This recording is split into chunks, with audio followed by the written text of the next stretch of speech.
All right, let's get started. We start with this tweet. This tweet was kind of funny that I saw. So it starts with this tweet um, that said, "What's this new thing I'm seeing on rental listings about no work from home? What are we doing?" And then this person came out and said, "As a landlord who owns multiple properties," which love starting off a sentence with "as a landlord who owns multiple properties." As a landlord who owns multiple properties, tenants don't understand what we go through. Oh, poor baby. Poor baby.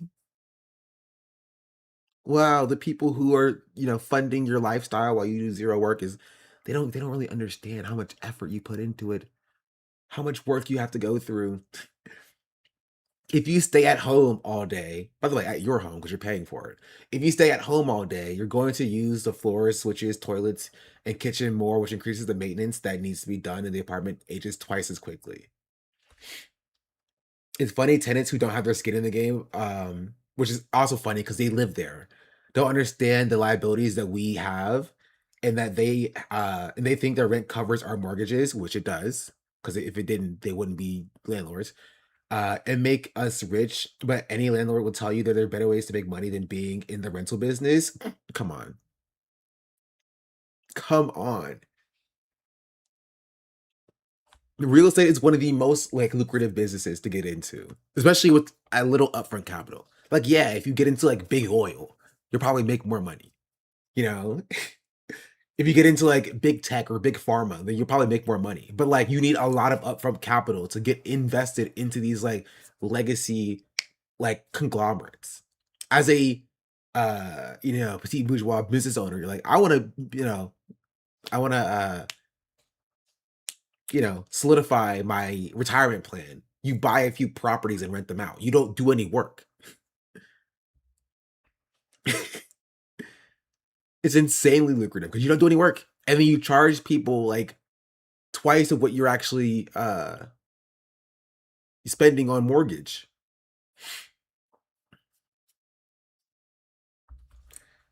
Um that is why I have instructed my team to no longer do long-term lets and focus on Airbnb. The fines are less than the cost of doing business, and the price being factored in, and furnished housing for non-German speaking uh, and furnished housing for non-German speaking jobless youth to extract the true value of my flats. Landlords have feelings too. Everyone hurting me today need to know I'm going to raise rents for every one of my flats by 5% as payback. I mean, this person's like memeing here because they can't do that. It's legal. It's got to be satire. I mean, I don't believe like this part is satire. I think this part is probably genuine, but they probably are like, guys, you're not actually hurting my feelings. I'm gonna troll and meme real quick.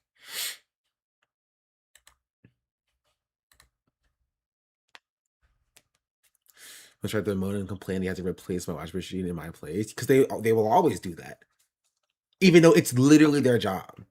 You should at every point. I think this person is actually is just joking. No, I don't think they are.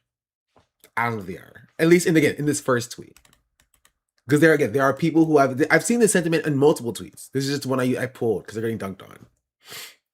Right? But landlords actually, if you think this person can't be genuine, you have not spoken to landlords. Landlords get drug on the internet every like 6 months because they come out and they do stuff like this. They're like, actually, I think it's fine for me to charge or to evict a grandmother who has nowhere else to go because I rose the rent on her by 20% and she couldn't pay it. And they are completely serious about that. They was asking for tips, yeah. So maybe they may be trolling or maybe joking, but like these people actually do believe these things. Like I believe 100%. Leonard's 100% believe this. I just think that out of the coffee and still dreaming is them saying it's a joke. I mean, maybe,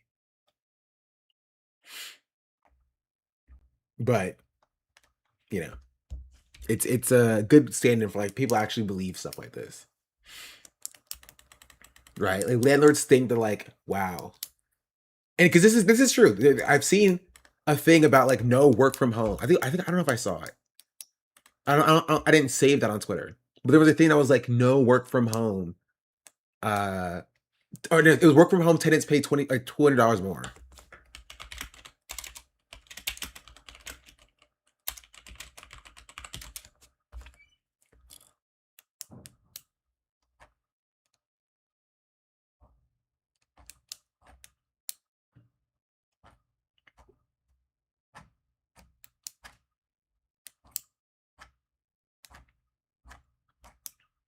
I can't find it.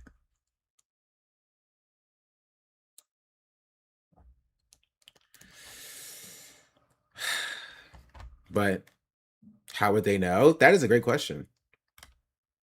That is a great question. Like you don't have to tell your I guess technically you have to tell your landlord like how much money you make and you have to validate that. It was on Reddit. I think somebody cross-posted it to freaking um gosh darn at Twitter too.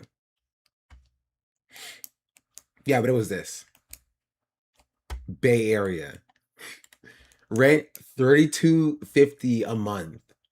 If working from home, an additional $200 monthly. Security deposit $32.50. That's a entire month's rent for security deposit is crazy, by the way. That is like 1 month's rent for security deposit is legitimately insane. I was a little beekeeper there with a gift this up. Much appreciated. There's a moving fee for that's supposed to be a security deposit. This is why you're in Argentina. But like not okay, it is insane to expect 1 month's rent as and then a move-in fee of $500. That's insanity.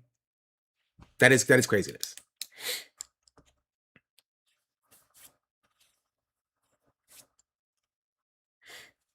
That's craziness.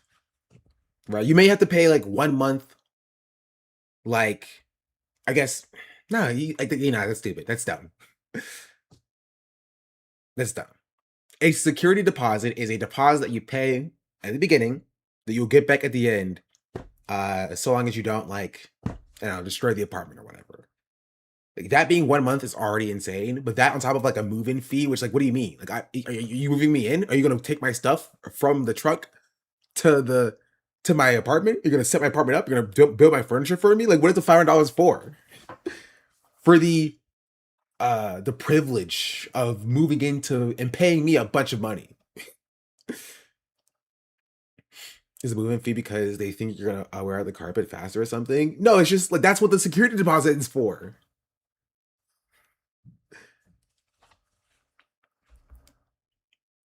Before blocking an elevator makes sense if it's just the landlord charging extra reasons. No, I don't even agree with this either. Right? This comes with the apartment. I think a fee for blocking the elevator is also dumb. That is a function of the apartment. You have an elevator. Am I not supposed to use the elevator? Do you want people to move in or not?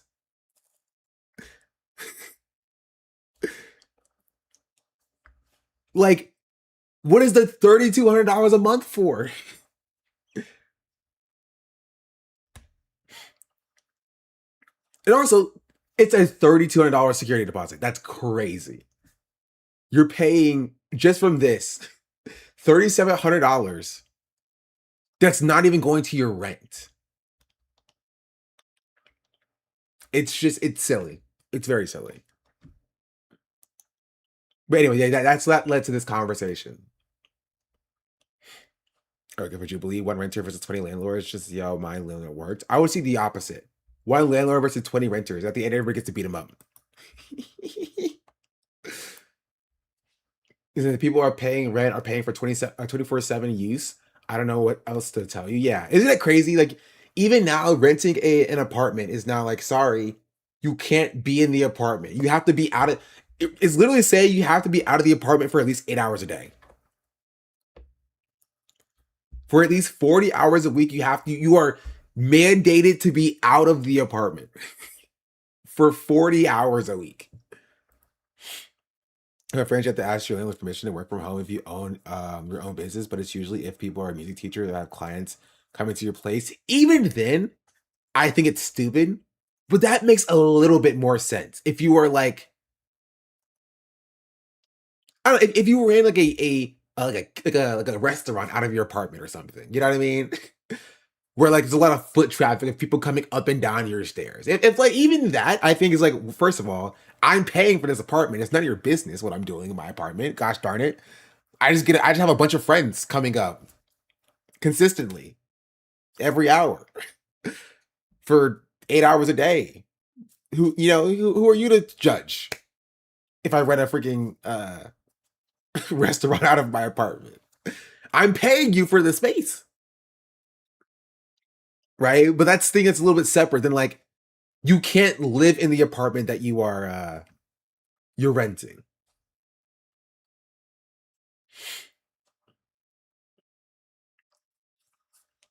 It's wild, you know.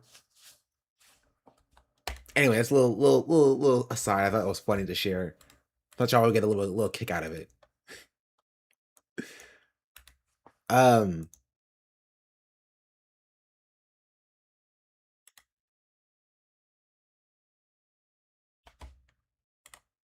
yeah. I do want to get to the Ested and Jim Clyburn interview because apparently this was a mess. Oh, but also I saw this.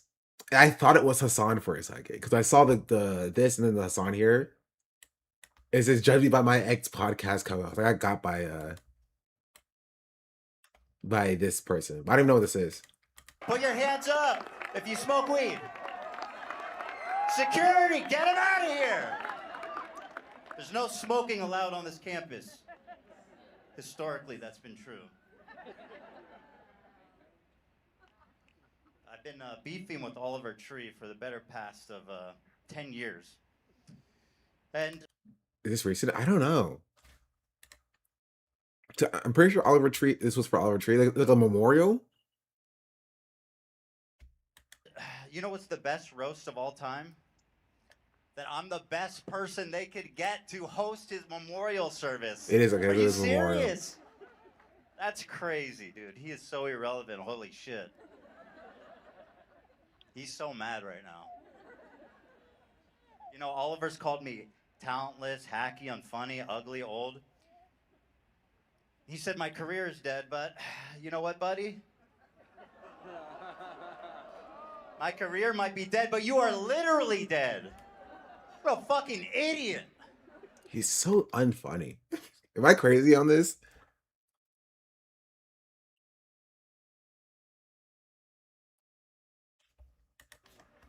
Fucking hell. One of the very first conflicts I ever had with Oliver was he brought the world's biggest jewel vape into my studio to try to one-up me.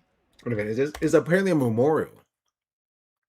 As you can see, he fell short. But I figured the best way to pay homage to my old nemesis is to bring the monster vape out for one more time. One fat rip for my homies. Let's do this. Right here for you, Oliver. Yes, it works. Oh, dude, fuck. That shit rips nasty. Is Oliver his kid? No, it's for Oliver Tree, the musician. I don't know if his kid's name's. I have no idea what his children's names are, and don't tell me because I don't necessarily really want to know. But this is for the musician Oliver Tree. I think you were friends. I don't know. Of his ashes on there. I hope you guys don't mind. I help myself to the urn. Oh, nasty. Pedo-troll, pedo-troll, pedo-troll, pedo. But on a serious note, I think that was added in post, right? Am I tripping? That was something that was added in post. It is now time that we honor the iconic scooter riding shit talking legend that we all fell in love with. And that, of course, is Turbo. Give it up!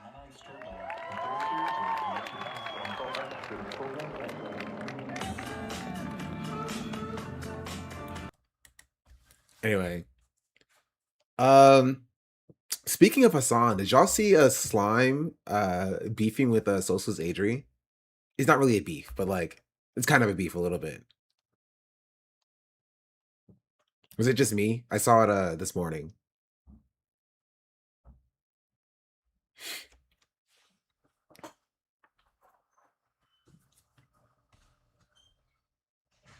I don't think Slime was being too serious. I think he was being relatively serious.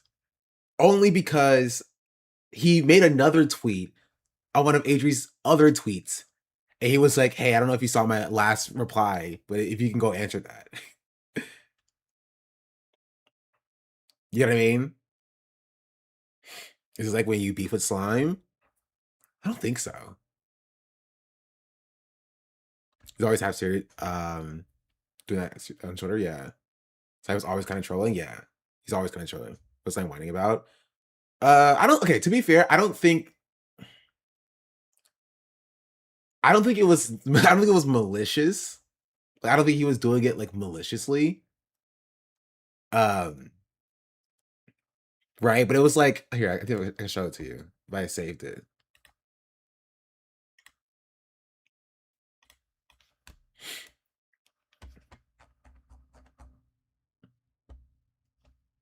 It was it was this. So Adri quote tweeted this tweet from 2023 about the song performance. And Slime is like, because you quote tweeted me, I feel like I have license to ask you, do you consider your obsession with the content creator to be a healthy one? Asking in good faith, like if you've given it thought. I think it's all pretty grotesque, but open to the idea that it might not be. And then it goes, Limbic has those Stan farmer clippers now. Every streamer has someone in their community, I feel. Yeah, I don't think Slime is like pro that either, though. You know what I mean? That's why I said it's not like I don't think it's like a malicious thing. I think Slime also thinks that that's also bad. Or at least like not like a healthy way to frame uh like an online persona. You know what I mean?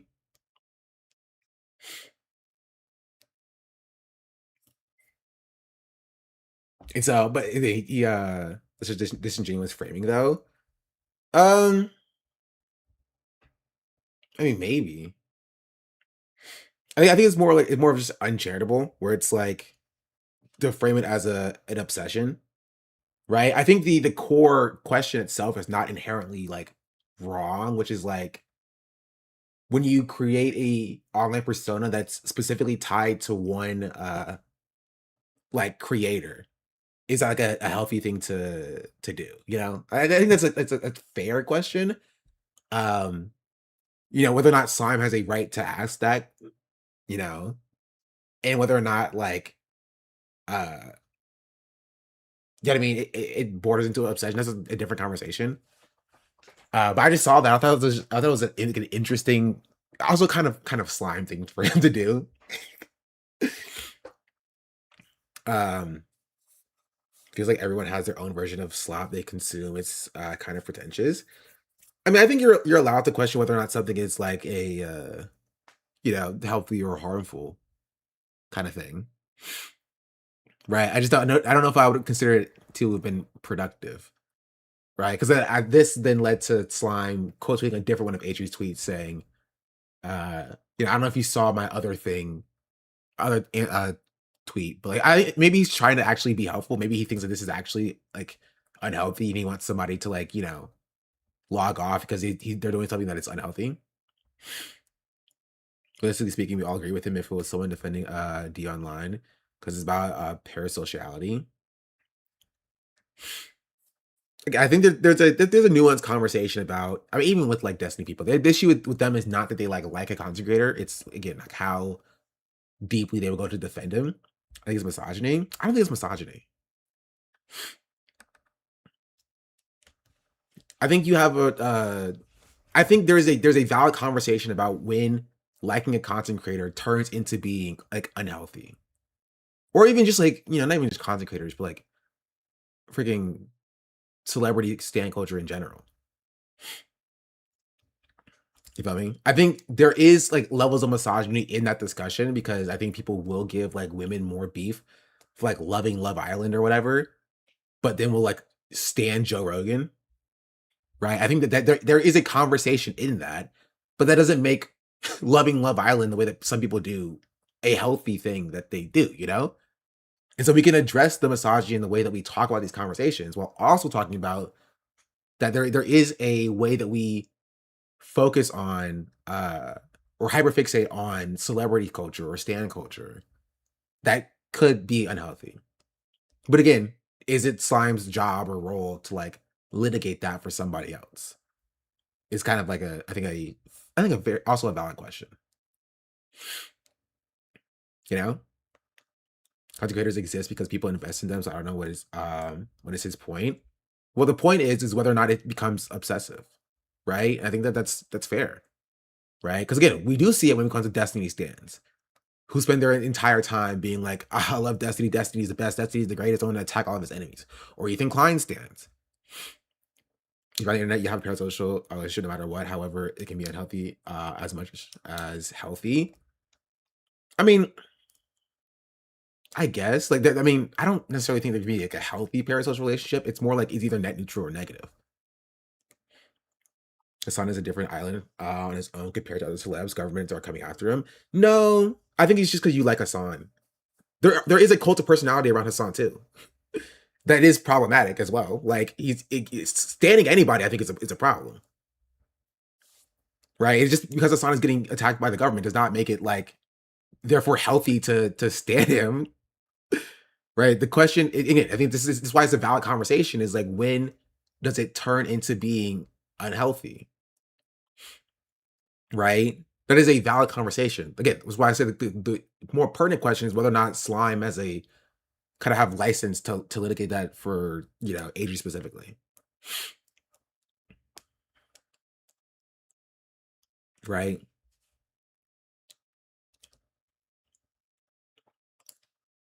Excuse me.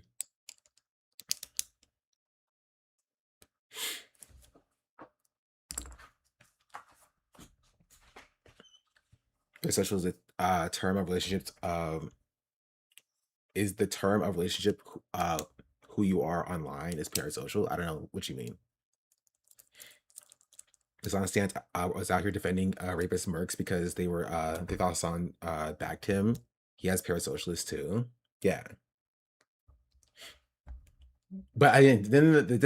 Then this person got involved, which was like, imagine having the gall to ask this question of someone clipping Hassan, who is materially doing positive change in the world, but you won't see your comments below calling that wait below people that only clip Melee or WE. Some cynical. I call everyone loser slime. It's the gall. If I did, nothing happened. Everyone seems to be fine with, about this except you, treating it more or less as a normal guy, like some kind of king shouldn't be spoken about. So logic and kind of the core of the issue in the thread. Like this is true and correct. Where it's just like this person being like Hassan is like if you like Hassan, then you are unable to like engage with like a parasocial like dynamic. I think it's silly. The way of thinking is also a problem. Hassan is a public figure, but I don't think of him as an entire movement. Also ignoring the work of organizers because Hassan is more visible. Yeah. Thoughts on gifted hater? I don't know what that is. Is Adrian Northern Line librarian viewed the same? In my mind, I think so. I think it is the kind of the same, right? And I do think it's like or like Mika who clips freaking Ludwig, right? Or the cutie clip accounts or whatever. I think all clip like streamer clip accounts do the same sort of things, right? Which is again, it's not inherently a bad thing to clip streamers, right? But with like, it's more of like a philosophical approach of like, you know, when does it turn into something is an unhealthy you know, way to engage with content online. Right? I think that's a generally a valid question to ask. You know?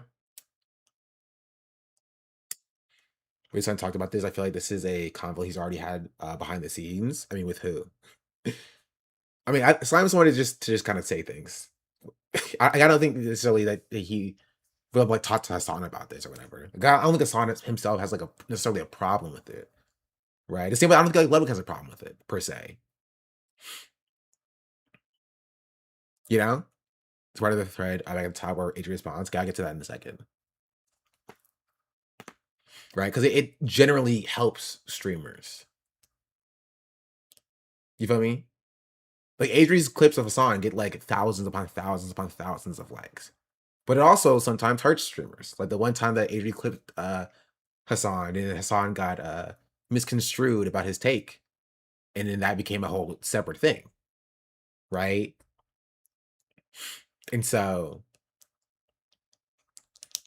clipping is part of the job. I would say clipping is not necessarily part of the job, but it's what draws a line between what makes a streamer like a medium or small size streamer to what makes the streamers the larger streamers.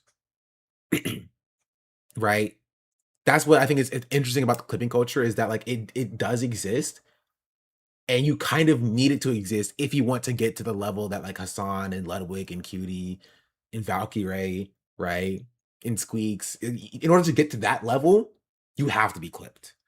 You have to have people who are so like parasocially tied to you that they will clip out your funny moments, your insightful moments, and post it online, right? Because if you're a smaller streamer and you don't have those clippers, right, who are clipping your moments, you're not going to be expanding and doing outreach, and so you have to spend times like clipping things yourself, which, if we're being entirely real, it's not sustainable, right? Any streamer that tells you just to just clip stuff yourself is not sustainable. It's not. You're not going to be able to do a 6-hour stream and then after a 6-hour stream, go through the entire stream and find funny clips and then clip and edit those clips out. So you either have to pay someone who small streamers don't usually have, or have a complex of people around you that will clip for you. You know? You have to be parasocial to do that though. To clip for a streamer, I think to a certain extent. Does Slime have a clippers like that? Kind of sounds like jealousy, to be honest. I don't think so. Slime is a millionaire. If not, he's like a, high 100,000-aire. Like he's a part of the yard, and the yard makes like $1 million. Like maybe not $1 million a month, but they make a lot of money. Slime is fine, and Slime could have that if he wanted to have that. Right, so I don't think it's jealousy. Slime is somebody who's extremely opinionated. I think this is just one of the opinions that he has.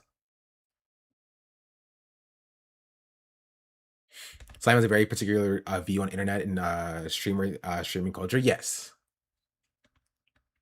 Slime specifically doesn't want that. He said that multiple times. Yeah, he has a very. I mean, he's kind of like myself in that extent, where like he has a very, very specific view of like what like he thinks about like streaming culture, right? And he's extremely opinionated on that front. And so I think this is more of just that, and less about like, envy.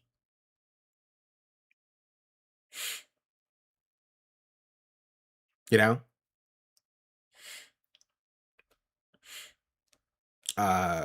Your favorite creative work you will almost never be everyone. Your favorite creative work you make will almost never be everyone else's favorite creative work. I don't know what that is responding to. I said a lot. And he's friends with Ludwig. He is friends with Ludwig, yes. So I thought this was just. I thought it was an interesting conversation because then it goes on because like Slime also will keep replying to people. Me and Slime had our own little back and forth on Twitter for a little bit. I don't think Slime is malicious. I also don't think he's like a bad person, right? I do think that he's on Twitter, and Twitter leads to this kind of discourse, if you will. Right. It's part of the reason why I don't reply to people much anymore. There was a fight in the reply trenches. Yes, he does love to fight in the reply trenches. I do want to see what AJ's response to it. I feel like he phrased everything in the most blunt, annoying way possible. I mean, it can be abrasive. I can see that. It's not exactly malicious. He would troll while giving his genuine opinions. Yeah. People naturally develop parasocial relationships, and it's healthy to question that, so you're not getting weird with it. Yeah. Lots of them, they ate non-parasocial because they I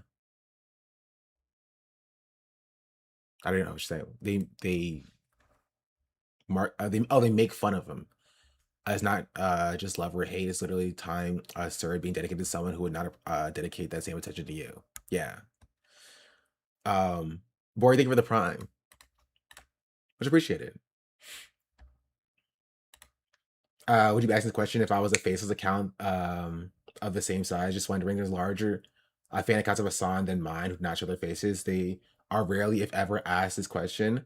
Also, yes, I do consider myself a healthy-minded individual because I've historically been critical of accounts like this of all sizes, usually ones that have to do with me or my friends. If you believe this is the nicest way. If you believe this is the nicest way that I've ever engaged something like this, because you're willing to have your face out. But I think Hassan exists in a really weird space where, because he's hot, a muscle meat, and he has what I consider the correct politics, he gets this weird obsession crossover fandom that just doesn't seem right with me, never has, and this is a chance to engage with it directly for once. Fair, but I also used to despise Hassan. Despite his looks, I fell for really bad clips that conveyed him as racist, and I've been very open about my critiques of him on Twitter. He's obviously very hot, and that helps, but that doesn't really help when I used to think the worst of him in the past. I'm still critical of him now, and I also talk about that too, which is why I do what I do now. I clip his streams so people don't fall for what I did. Okay, that is a curveball. Thanks for the effort. Thanks for indulging me. My pestering is over. Have a good one. Honestly, that's not a bad. This is actually honestly Twitter like not being its worst. This is not a bad discussion. This was a relatively fine discussion that ended like, you know, amicably. Honestly, probably the best way a slime discussion could end. Nobody got blocked. I wanted more beef. Only positive Twitter reply thread. Yeah. Yeah.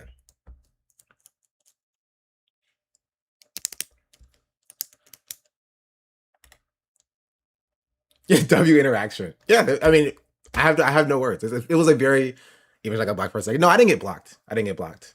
Funnily enough, I did get blocked by Shake Drizzle though. Funny, it was kind of funny. Then you have the other person who's still posting in righteous anger. That's what's so funny about it though, right? And that's what's so interesting about like exactly what Slime is talking about, is that there are people who are like ideologically invested of like, I'm tying my identity to Hassan. And so if you levy any critique of Hassan, right, you are attacking me specifically. And they will go out of their way to like defend Hassan, even in situations where, one, Hassan didn't ask for their defense, but two, they're not even the topic of discussion, right? So this conversation ended amicably, and you still have people who are just like, I must defend Hassan's honor, even though it's not relevant or not necessary. And that's kind of what leads to the discussion about like, you know, what kind of draws a line between an unhealthy parasocial relationship and like somebody who is like, you know, finding enjoyment in like clipping streamers. Right. And that's where there is a difference there. Right. So this is the perfect example of Adrian, like, you know, not having an unhealthy parasocial relationship, right? Versus somebody who does have an unhealthy parasocial relationship with Hassan, right? Whereas like you know, you can't ever hack Hassan. Hassan is a good person. You're a bad person. I don't like you. You feel me? I will also say, I think part of it is that Adrian has a larger account. Adrian's like what, 30K? 13K? I do think that it is easier, not just for Slime, but for in general, people to take somebody who's like has like a larger account more seriously in their like, you know, critique than somebody who has like a 2 account faceless, you know, troll profile picture. You feel me? Because like, again, it's very easy to tell when somebody is a troll when they have like no presence, 0 follower account, because it's like it looks like a sock account, right? But when you attach your name and your face to your account, you know, people at least see that like, okay, this person is willing to like, you know, attach themselves to this account. Maybe they're not as like you know, unhinged. You feel me? She's the main Hassan clipper on Twitter, no matter the follower count. I mean, Adrian only started clipping Hassan like 3 months ago. Right? So like that title is, you know, nebulous. It can change, it can shift. Yeah, that's why I'm blocked by 10% of Hassan's Twitter community. I got no motion. She blew up though. Yeah, I think it partially is because of the quantity. She clips a lot. A lot. She clips a lot and almost immediately after something happens. Right? I don't know what her workflow is, but like she clips so much. Right? And so basically you can basically be on Twitter and basically watch Hassan's stream based on what Adri clips. You can be scrolling on Twitter and basically see something that happened 10 minutes ago in a 8-minute clip, which I don't know how she does it.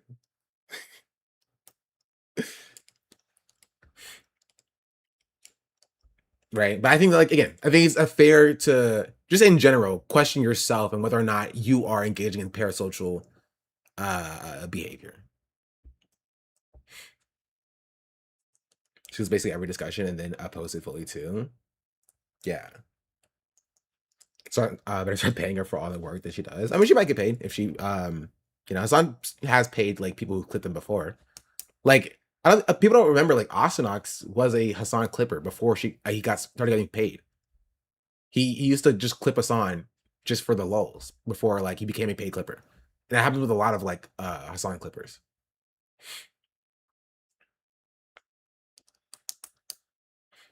Is she paid by Hassan or in his team? I don't know. I don't know the extent of Hassan's team. I know some people on the team, but like I don't know the intricacies of like who's on Hassan's team. Right. But I do think it is an interesting conversation. Right. I do think it's an interesting conversation about like this is what makes you like not this specifically, but like what makes you different than like or separates large streamers from like small streamers. Right. And Streaming University was a perfect example of that. Right. What makes small streamers, even streamers like of my size, different than like something like Hassan, right? It's not necessarily like the content. I think that's a part of it, but it's also just the bro. Also, put some clothes on, bro. It's also like having people clipping for you, right? Because again, after my stream, I could go through my stream and like find different clips here and there and here and there and here and there. Also make them worthy for the tier 1. Right. And then like hope for the best. But that's gonna take me like hours to do after streaming. And most streamers just can't do that. And so you have to pay editors to do that for you. But if you want to pay editors to a degree that's actually, you know, ethical to do that, you're not going to be being able to do that with like a small streamer salary, if you will.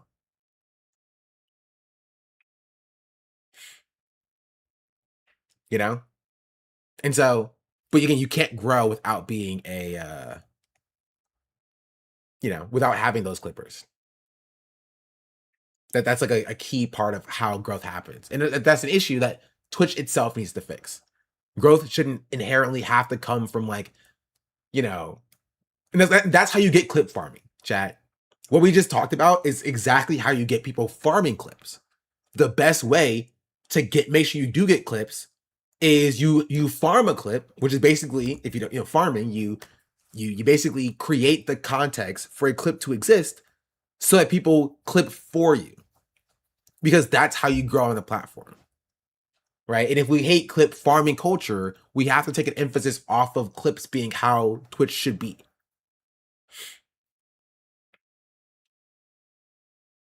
You know?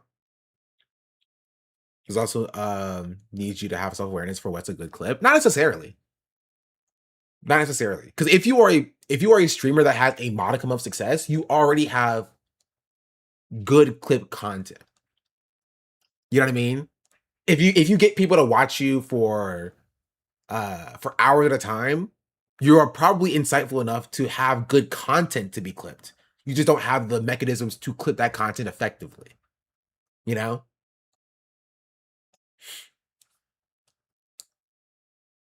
Will help you eventually attract a talented Clipper as a fan? Nah, that's fine.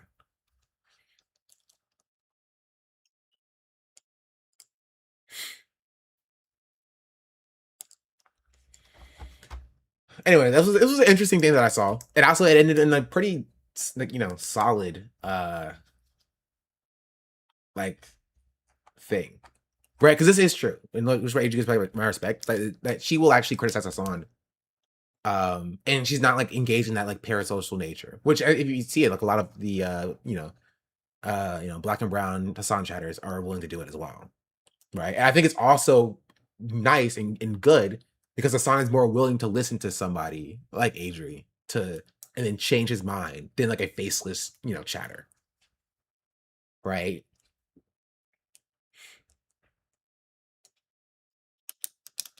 So I vocally released his IP and engaged with his subreddit early on, helped make clippers for him as well. I think that's a part of it. I think that's a part of it. But again, it mostly comes from having like one person that's like,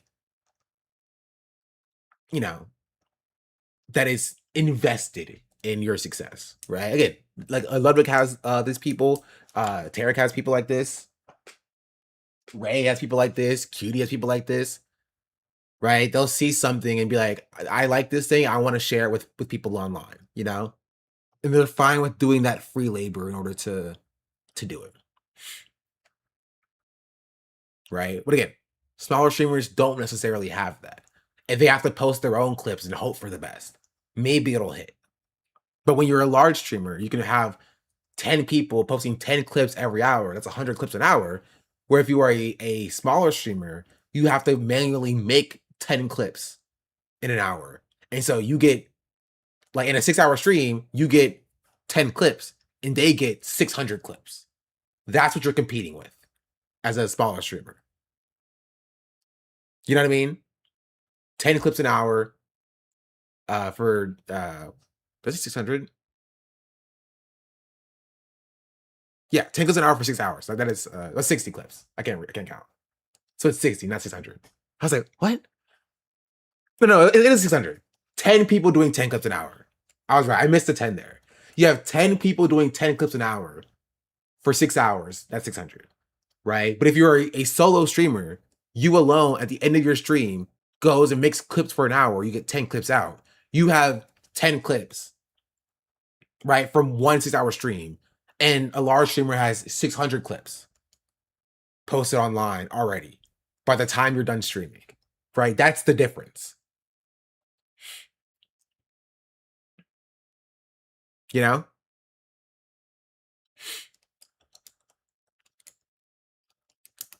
Large streamers also have people who will do clipping without being asked because their popularity will help that clipper gain notoriety. Yes.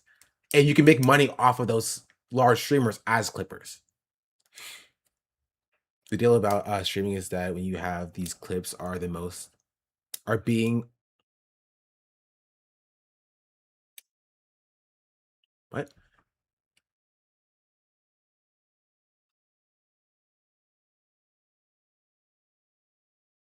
Okay, you're trolling me. I'm being trolled. I was like, what? I'm being trolled. I'm being trolled. It doesn't make sense. And I thought I was being dumb.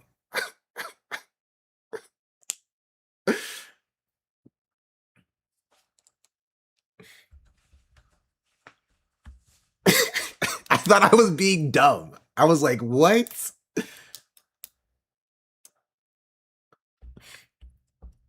Anyway, as part of the fast information thing, we want fast information like TikTok does, straight to the point. Yeah, and people do also want that as well. And so it's interesting. It's interesting. It's an interesting conversation. Anyway, but yeah, honestly, right now I'm trying to chill. I did used to get clipped though by haters. I think most recently I got clipped by like bad empanada stands. So I said it was unprincipled. That was my most recent clip crusade. Timothy for the 12 months. Oh, it's a year. Much appreciated. And Crocodile in Denial, thank you for the 5 gifted subs. How far are we from 1K? Oh, we're like 40 away. We're almost there.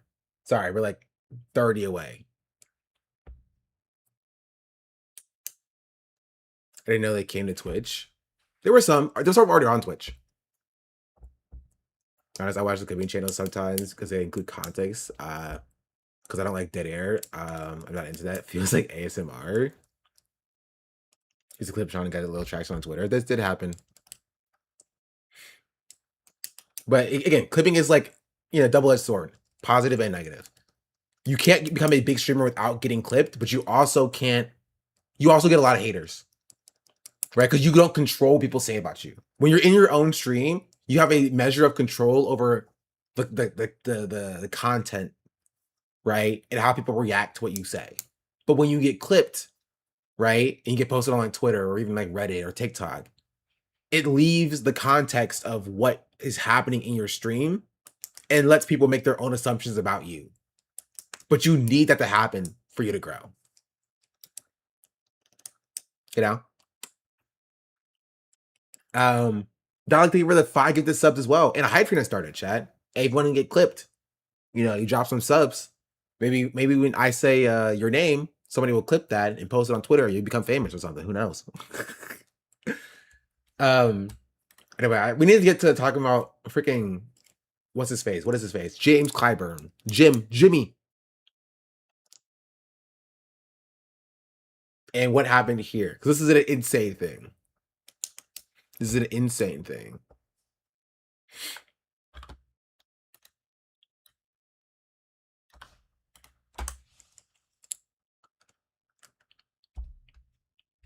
We'll get into it. Chad, did you know that black voters are the reason Kamala Harris lost? That's right. You can show up to vote to like 80+%, right? 90% in some cases. And you're the reason Kamala Harris lost. We'll get to it. Death of Lindsey Graham and whatever's going on currently with Trigger warning for Lindsey Graham. Considering the sudden death of Lindsey Graham and whatever's going on currently with Mitch McConnell, it got me thinking, just how old is Congress? Let's do some research, shall we? 80% of voters think that term limits should be required. I want to say oligarchy, but with old, like the oligarchy. At the start of this congressional there's already a term, name. It's a gerontocracy. Median age for a U.S. senator was 64. And the median age for a member of the House was 57. Let's look up the oldest members of Congress. Delegate Eleanor Holmes Norton of Washington, D.C. Steny Hoyer, the Maryland congressman, he's retiring. Maxine Waters, who is running for re-election, is 87 years old. We're now in you're 87. She's older than my grandma. She's actually older than my grandma. You gotta retire, bro. Please. Please. Go to the farm. Third oldest U.S. Congress in all of history, according to a recent analysis from NBC News. But it's not like politics has ever been a young person's game. However, the problem it was during the Revolutionary War. Those people were like 20. Worse. There are 20 members of the House and Senate that are over 80 years old. Trump, after getting reelected, was the oldest president to take office. And of course, there was the whole Biden fiasco. With the COVID, with dealing with everything we have to do with. The gerontocracy feels like a huge problem in American politics. So why won't the boomers retire? I asked 17-term Congressman Jim CLyburn that exact question. I gave serious consideration last year to not run again and made that very clear to quite a few friends, and I kept being asked, how do you feel? CLyburn, who turned 86 just this week, is running for re-election in South Carolina again. And I kept answering, I feel fine. And they said, well then, why would you quit? This week on America Actually, Congressman CLyburn makes the case for experience and the establishment. Let's dig in.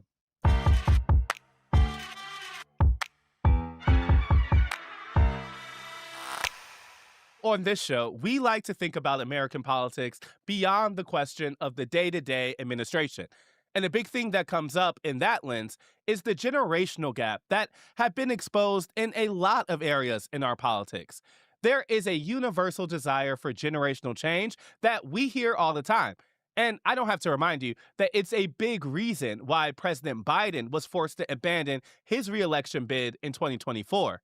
Now, the generational gaps in our politics have only become more important in Hey, the this goal age is just of a bit AI. less than Clarence Thomas. I found this out yesterday. Jim Clyburn voted to confirm Clarence Thomas. Did y'all know that? In 1991.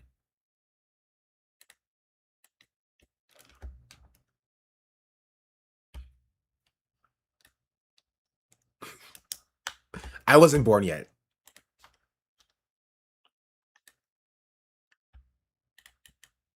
Commissioner Sorry, he endorsed. I don't know if he voted to confirm him. I know that he endorsed him. CLyburn. Thank you, Mr. Chairman. This is loud. It's a pleasure for me to be here today to present testimony in favor of my good friend Clarence Thomas. His good friend, Clarence Thomas. I've known Clarence for 10 years. Oh yeah. And So I he endorsed him. It wasn't. He didn't vote to. I don't know. Wait, 17 terms.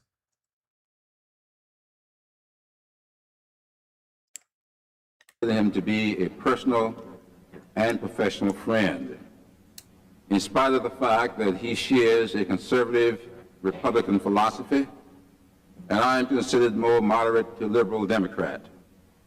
We have argued and debated many topics during our relationship. On some occasions we have agreed, and on other times we have disagreed. But through it all, I always found him to be zealous in his pursuit of the facts and intellectually honest and objective. He's talking about Clarence Thomas, by the way. Today, Isn't it worse to endorse? It depends. I will make observations based on my 17 years experience as Commissioner of the South Carolina Human Affairs Commission, and 2 of those years I spent as President of the International Association of Official Human Rights Agencies, and 1 year as President of our National Association. And today I represent over 200 civil and human rights agencies as their congressional and federal liaison. And in the interest of time, I'm going to limit my observations to 2 areas because you've heard about 2 or 3 others already. As South Carolina Human Affairs Commissioner, I can appreciate the difficulty in assessing the performance of an agency which enforces anti-discrimination statutes. There is judgment involved every step along the way, and emotional disagreements are a regular part of the decision-making process. But if there is one unassailable impediment to fair treatment under the law, it is inefficient and non-professional conduct by the enforcing agency. Judge Thomas brought efficiency and professionalism to this process in many ways, including reduction in processing time of appeals, higher standards of professionalism among staff members, greater accountability in its financial management. Okay, we're done. I'm tired of hearing him talk there. AI and fast-moving technology. But it's a delicate issue, and you have to approach it carefully. So I wanted to start by asking you all, what's the best way to think about age in politics? This is Joshua from Centralia, Washington. David, I'm from California. My name is Lily Green, and I'm 31 years old. My name is Alexandra. Hi, this is Kara from Idaho. I'm 74. I'm here with my annoying wife, Samantha Freeman. What did I do? So, should we cap the age for holding office? We don't think there should be an age limit necessarily, just mental health tests. I do think term limits are more important than age limits. Yeah. You don't want to be ageist, right? Some old people are really sharp. Which is kind of funny because, like, oh, okay, I'm glad that they said that. Do you know it's actually totally fine to be ageist so long as you're not being ageist to somebody over 40 years old? Ageism does not go in both directions. Ageism is only in specifically discrimination of people who are over the age of 40. legally speaking, at least. There is somebody currently. Okay. Do you hear the story about that one 28-year-old?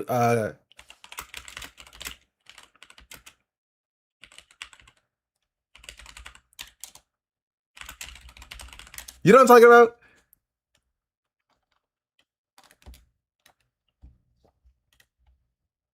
It's a popular retirement. So there's a retirement facility in Florida. Of course, it's Florida, right? Next facility, community, right? Where a daughter of somebody who was terminally ill lived with him. He died and then gave the house to her in his will, right? She inherited the home. And the community, the HOA came together and was like, you need to leave, actually. You can't be here. Every household needs to have a resident that is over the age of 55 living here. And that's not protected under age discrimination, partially because, she's not 40 years old or above. And that's when ageism like kicks in and being like a real thing. Retirement community in Florida. The rule, you have to be 55 and older to live there. But this 28-year-old calls it home and doesn't want to move. As Allison Hall reports, the board is now voting to determine her fate. It's a beautiful village of 155 homes. With one catch, you have to be at least 55 years old. Now some residents want this woman out, saying, like, this is, again, the ageism conversation has upset me since I was like 15 years old and I worked my first fast food job.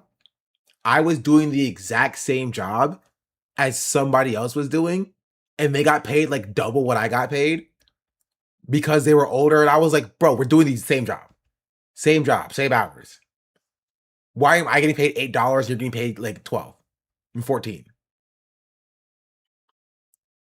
I should be getting paid $14 too. We're doing the same job. Discrimination.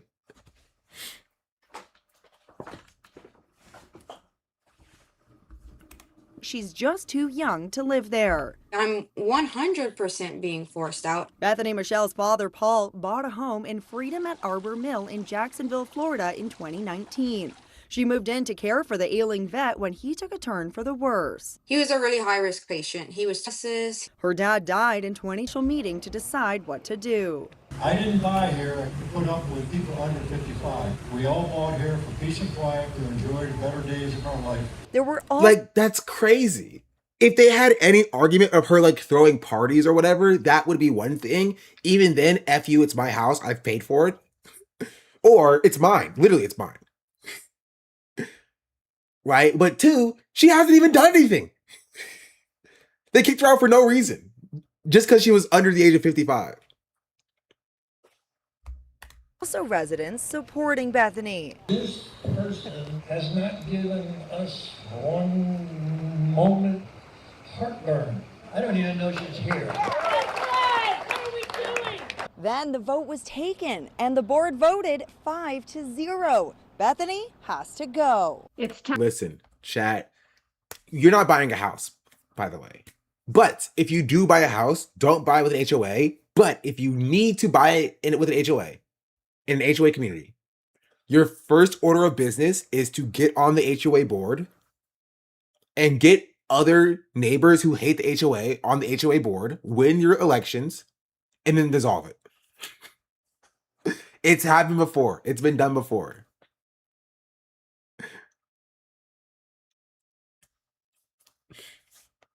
It would be genuinely hilarious. And then put your car on cinder blocks in your lawn just because you can do it. And have it facing old Deborah's house. And because you know Deborah hates it.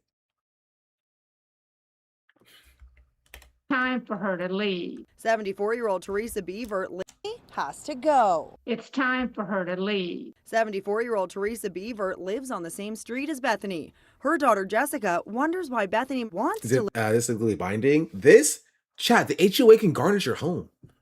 They can commandeer your home depending on what's inside of the guidelines that they set for you. Like they can literally kick you out in some cases. right? Because how is legal? It's an HOA. It is a contract that you sign to own a home in a community. A lien, that's what it's called. Garnishing is for your wages. They put a lien on your house.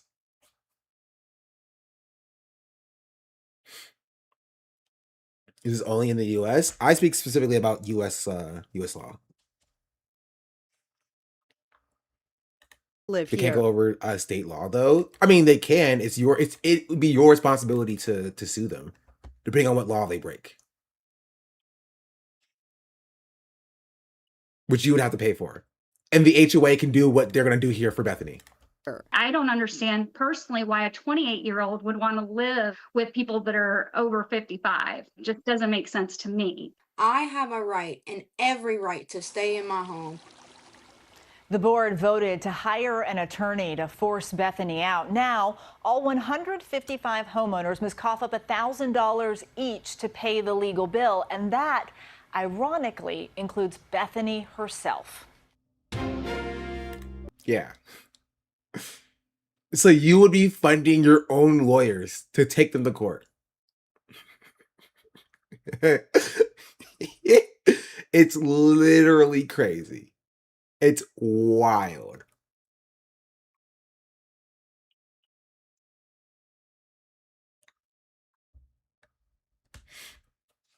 That's wild. That's a conflict of interest. It will be up to the courts to decide that.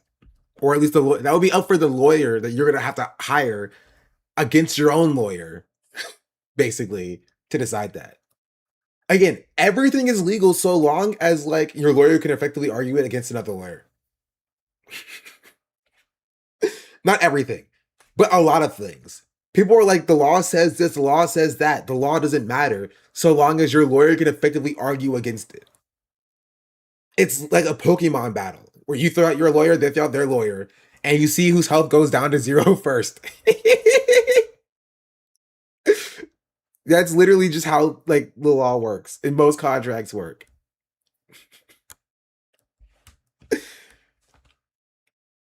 It's not like the rules in a game where like if you break the rules you automatically win or lose, right? It's effectively like it's guidelines that you try to do your best to abide by, and if you don't, somebody can take you to court for, and then you have to argue against it. Good luck. You know?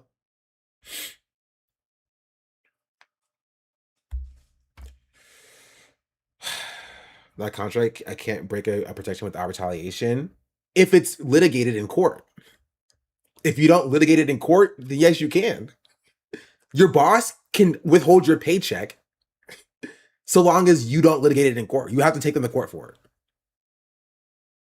This is exactly what's happening with the Lego stuff in Utah. You know? And that's how poor people and working class people get screwed over so much in this country. Right? Because they don't have the funds to take people to court or to fight in court. But two, they don't know the know-how. They don't know what their rights are. Anyways, let's go back to Jim Clyburn. Bernie Sanders is popping off, and he's like, what, 2000? At least. I'm so fed up with the fact that most of our lawmakers... Honestly, okay, I'm sorry. I have to be the person to say this. If Bernie Sanders gets caught in an age limit, legislation, we lose Bernie Sanders. I'm sorry. I'm sorry, Bernie. You gotta go. If that means we get rid of like Jim Clyburn, Maxine Waters, Joe Biden, Hillary Clinton, like all these like geriatrics, like fair trade, fair trade.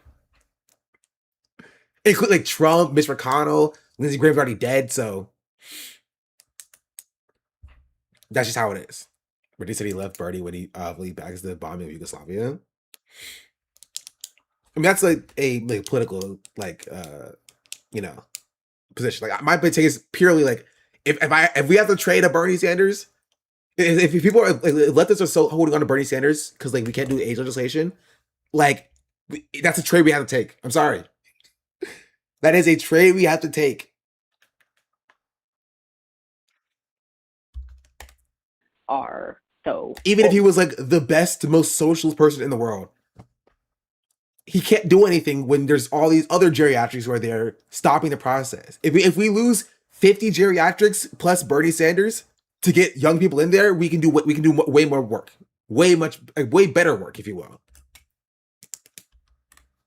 Yeah. 80 years old is probably the cap of being way too old to be in Congress. I feel like 65 is a fair cutoff. We already have a little bit of an answer in some of the other aspects of public life.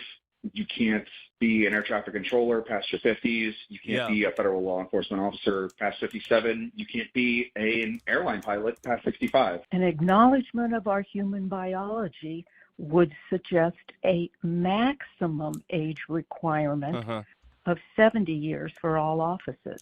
I think there's one aspect of concern about cognitive decline in health. Yeah, you see people making the distinction between age and cognitive ability. Again, I think that's missing for the forest for the trees.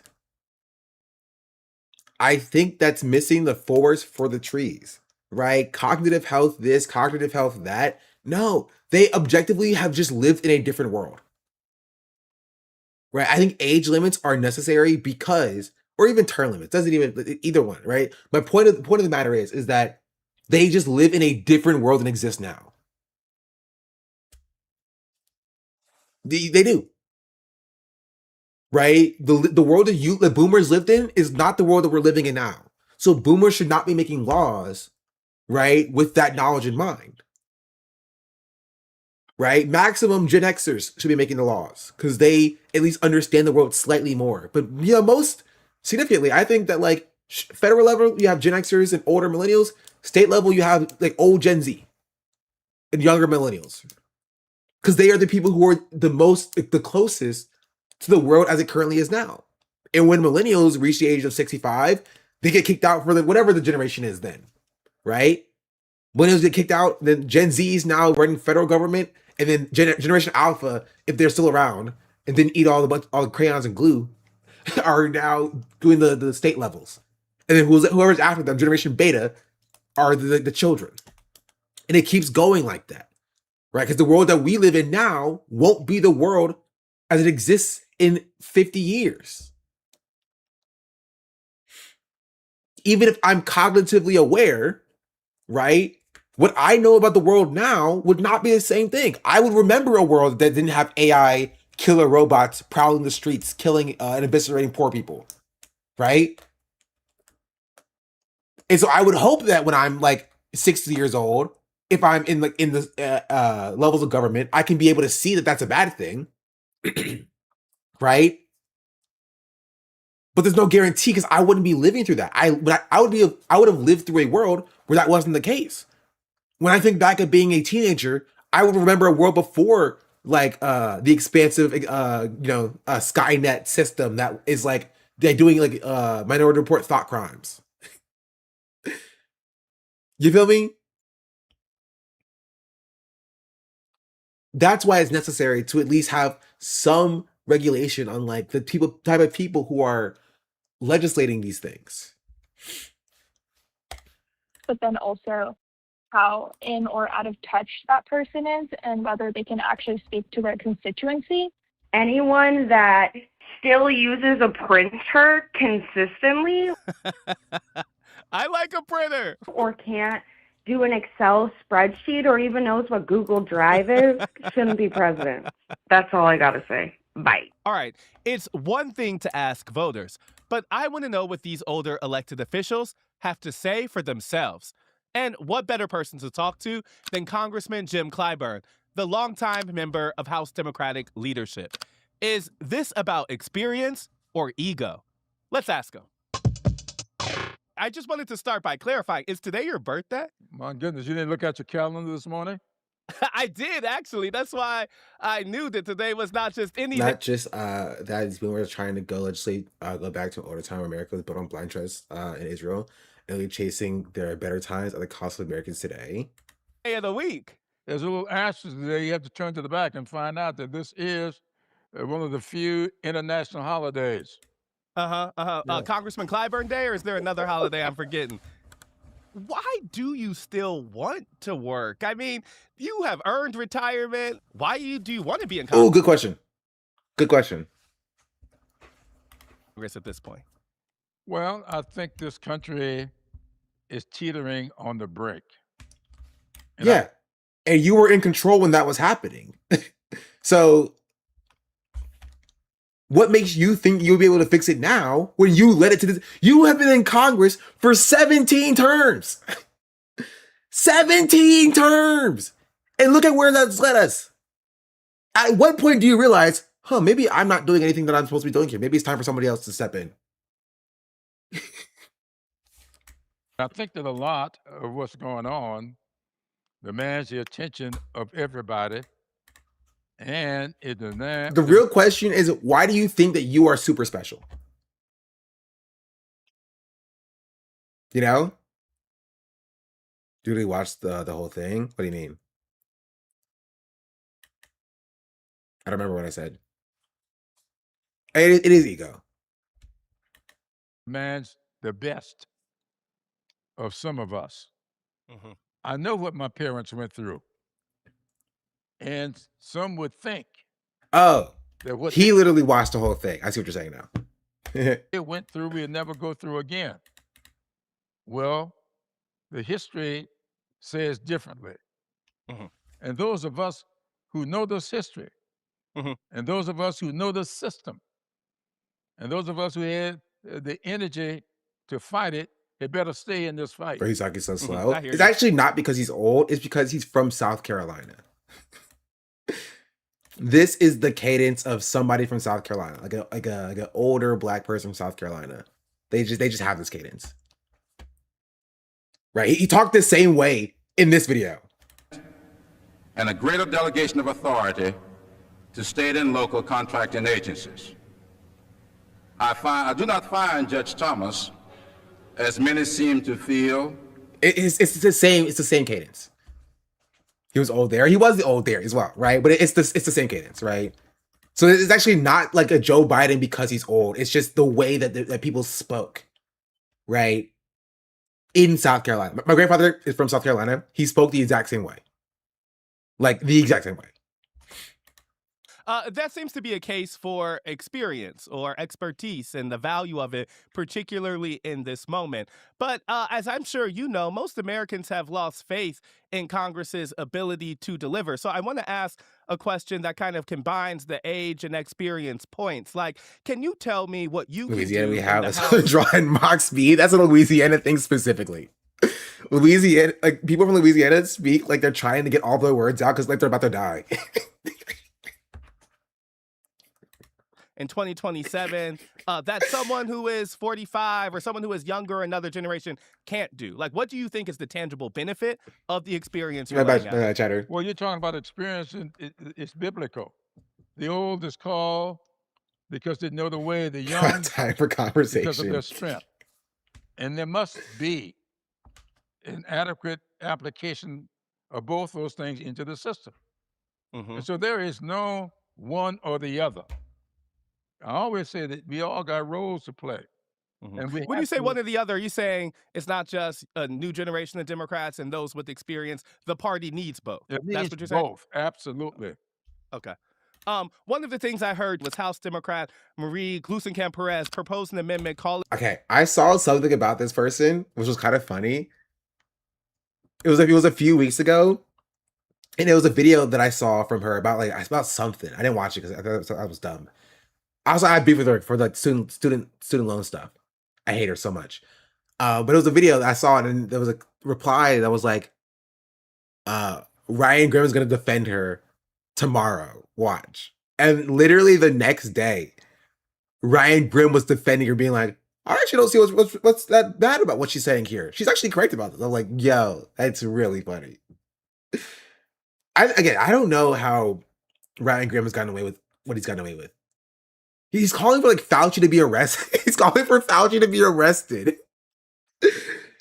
He's saying Fauci needs to be arrested for how he handled COVID. He's like, bro, you are Tulsi Gabbard. Well, I'm literally not joking. He said it this morning.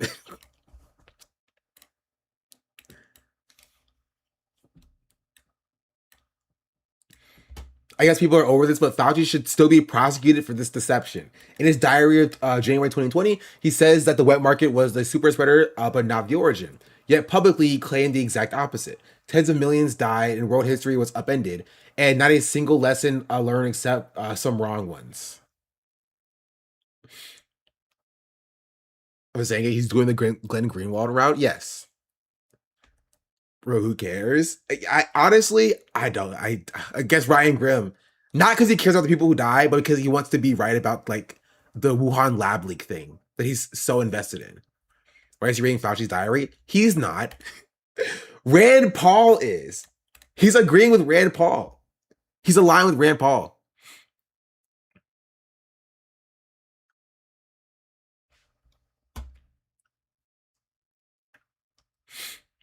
You feel me?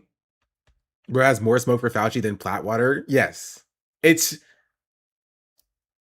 crazy. Jeremy Scahill's literally keeping him afloat. And he's riding off his laurels of his reputation. Because people never want to actually reckon with the fact, like, maybe this guy is kind of a crank. Right? They don't want to reckon with the fact that maybe this guy is kind of a crank and we should actually maybe kind of move on from him a little bit. Right? Because materially, like, nothing materially changes with, like, Fauci going to jail. Right? I don't even like Fauci, bro. I think the way the Democrats handled COVID in general was bad, including with Fauci.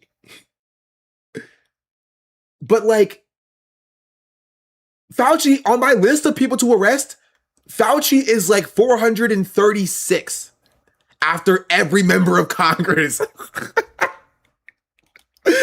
He's so far down the list of people to arrest and try that, like, why are we even talking about him? You feel me? It's so silly. It's so silly. I mean, I saw him in Harlem with that book and I knew something was off. CDC does a lot of stuff, and they act like they did one thing. Yeah, like acting like there was like a conspiracy to like protect Big China or whatever for like leaking COVID. Is that what his take is? That is what his take is, by the way. Like, there's the handling of COVID was I would arrest Joe Biden before arresting Fauci. Like, the way that Joe Biden handled COVID holistically is like insane. I try to arrest Summerlee. I mean, I'm mostly joking, but like, you got my point. You got my point. It's like there are so many other people who are more culpable in crime, and even including with COVID, than like Fauci. Fauci at most like a pawn. Or maybe Fauci told that current admin this, and they told him to just blame China. Now we have tons of specific messaging documented. But sure, Fauci invented the lie. Yeah. You have no idea where the blue parasites are coming from. We know they can't. We know we can't trace things anymore, bro. You have like Taylor Farms coming out and being like getting like the government to apologize to them because they're like dumping money into Trump, like for their the parasite lettuce or whatever. It's like we live in a terrible state of society. Terrible state of society. But yeah, let's arrest Fauci, I guess. We're still talking about COVID 6 years later.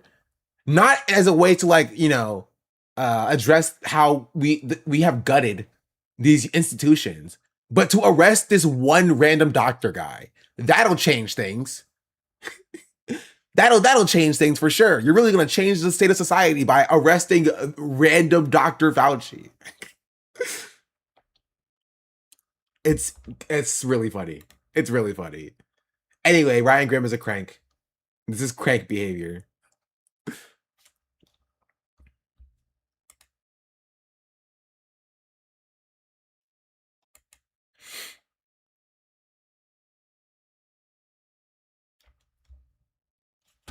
And there's also more.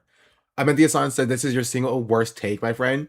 I have much worse takes than this. This one's actually pretty straightforward. Once partisanship is cleaned out of it, I will agree with the first part. He does have much worse takes than this. Then this person says, yeah, because a guy like Fauci kept a diary like a teenage girl. Do you think this is fake?" The person says, "You want someone thrown in federal prison because we didn't have a full information on a novel coronavirus. After 3 weeks, you've completely lost it since you've asserted the sexual assault accusations against Plattner are based on something fake." Well, yeah, he's doing the Plattner thing. He's getting mad for somebody being like, "Well, this seems very interesting and weird," when he did this exact same thing about Graham Plattner. This person's actually completely correct. He's actually 100% right about this. Has to be a government worker working for a public president is a random guy. Honestly, yeah. In the grand scheme of things, yeah, he's a random guy. He is a pawn that was shuffled out by the Biden administration, right, to be a mouthpiece. It's like arresting the press secretary. Like, sure, you can do it, but if you think that you're actually going to make any meaningful change by that, you're dumb. I'm sorry, you're stupid. Like, yeah, we're gonna arrest Kayleigh McEnany and we're gonna change the state of society.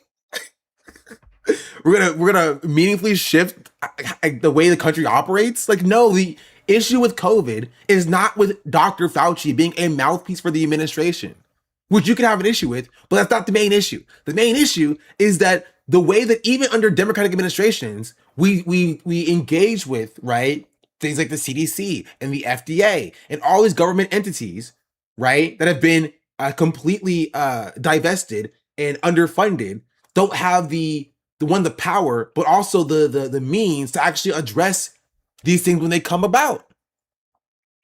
Right? That's the actual lesson. The CDC was not properly prepared for COVID when it hit.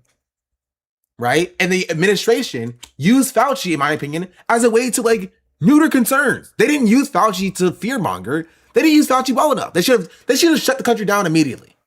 In 2020, they should have shut the country down in February. Right? Just did a full lockdown in February for 2 weeks to a month, and we would have been done with it by March. Nobody would have had to leave schools. Universities wouldn't have needed to close down, right? We needed to close restaurants down. It would have been for like 2 weeks to a month, right? Because that's how long it took to become symptomatic from being asymptomatic, right? Quarantining people for a month, and then we all would have went back to normal. But instead of doing that, we didn't do any of that for, what was it, like 2 years? And we were in a quasi-quarantine for like a year, right? From 9 months to a year. And then we were in a holding period for another year after that. And we still, have people who have like long COVID symptoms, right? Over 1 million Americans died from our handling of COVID. You wouldn't have had body bags stacked on top of each other because more space ran out? Yeah. They didn't do anything until March, but it wasn't a full lockdown. Yeah. Look, it wasn't that exactly that simple. Canada did much harder lockdowns, which helped. But a lot of people still died. No, it is that simple. It is actually that simple. It's not like, I'm not saying it would have all went away, but it's as simple as that if we had the infrastructure to take it seriously and we didn't, right, things would have been better. And the fact that we didn't, the lesson from that is not throw Dr. Fauci in jail. The lesson from that is we need to have a robust restructuring of the way that our government organizations and entities work. That's the issue. It's that we have not done meaningful like retrospectives on what exactly was happening with COVID. Right?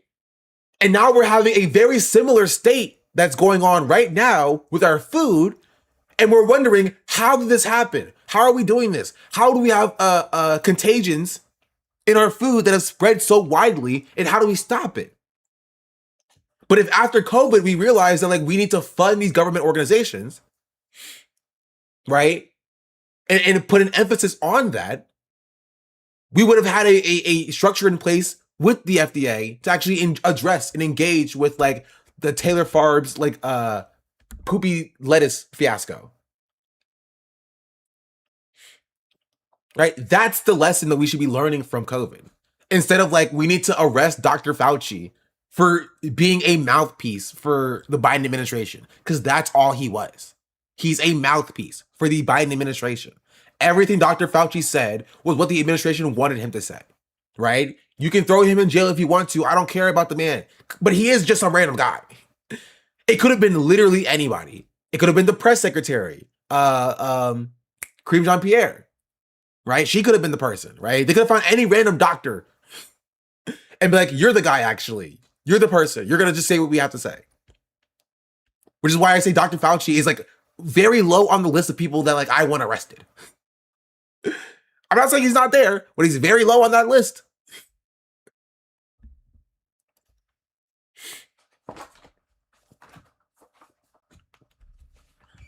That's the point. That's the point. And so I think it's silly to be like, yeah, he should be prosecuted for this deception instead of like trying to prosecute, I don't know, Joe Biden. Calling for members of Congress to Anyway, back to the Jim Clyburn thing. Evaluated for cognitive impairment. I wanted to know if that's something that you'd support. Why or why not? I don't know those kind of foolish things. I don't know. Wait, I think what? that Report to be a Democrat, Marie Gluesenkamp Perez proposed an amendment calling for members of Congress to be evaluated for cognitive impairment. I wanted to know if that's something that you'd support. Why or why not? I don't know those kind of foolish things. I don't know. I think that needs to be applied to the White House as well. I guess what I'm saying, why are we dismissing But it? yeah, sure. But like, do you support it for yourself? Do you think you could pass one, Clyburn? It's foolish. Because the voters make that decision. Okay. We make that. You're saying if the voters vote you in, if you win an election, then you deserve to serve. Well, you go out before the voters. The voters, you don't declare. That's a good question from instead. So, but Trump won his election. So why do you have a beef with Trump? He won his elections. The voters decided for him. So what's the, again, it's inconsistency. No, they don't believe anything. They actually don't believe anything. They believe, how do I get to hold on to my power? And if Trump needs to win elections for them to hold on to their power, they're fine with it. Right? Because Trump has a term limit. Trump can only officially serve 8 years. They hope to wait out Trump. He's hoping that he can wait out Trump. Trump is fine for him because he can wait out Trump, and once Trump is gone, he's back at being the darling child of the political establishment. Yourself elected, you run for the office, you expose yourself to voters. I'm 86 years old. Mm-hmm. I know people who are 66 years old with much less energy than I have, and none of the experience that I have. So I don't think that number ought to define how you conduct yourself.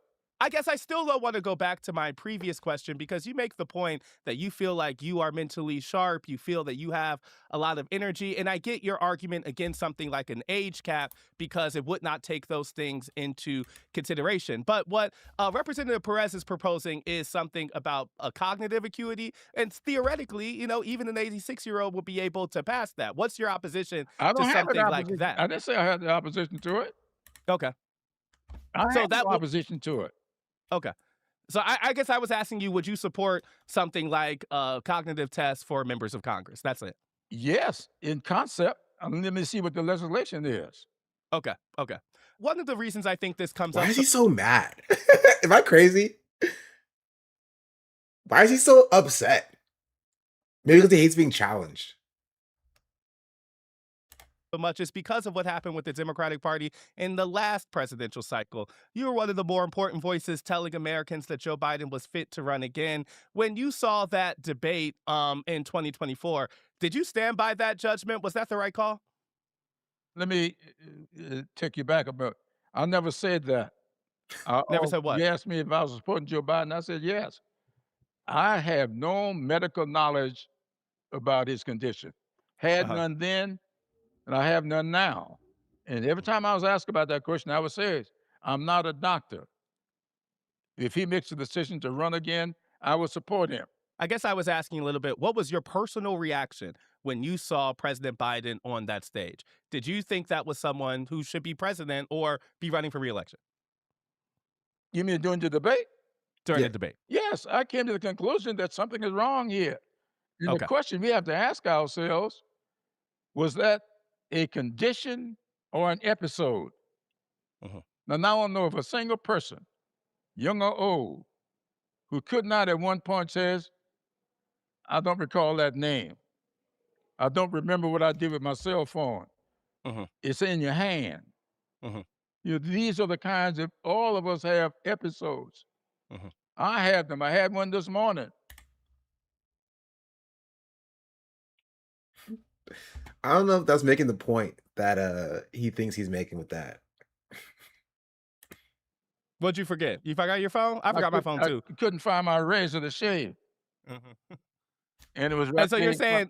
saying with Biden, it wasn't known if that was an isolated event or something larger. The last question I would ask on this, though, just to close the loop, is do you think that advocating for him and reelection did the Democratic Party brand any damage in terms of credibility? Because there was a lot of Americans who thought that never should have happened.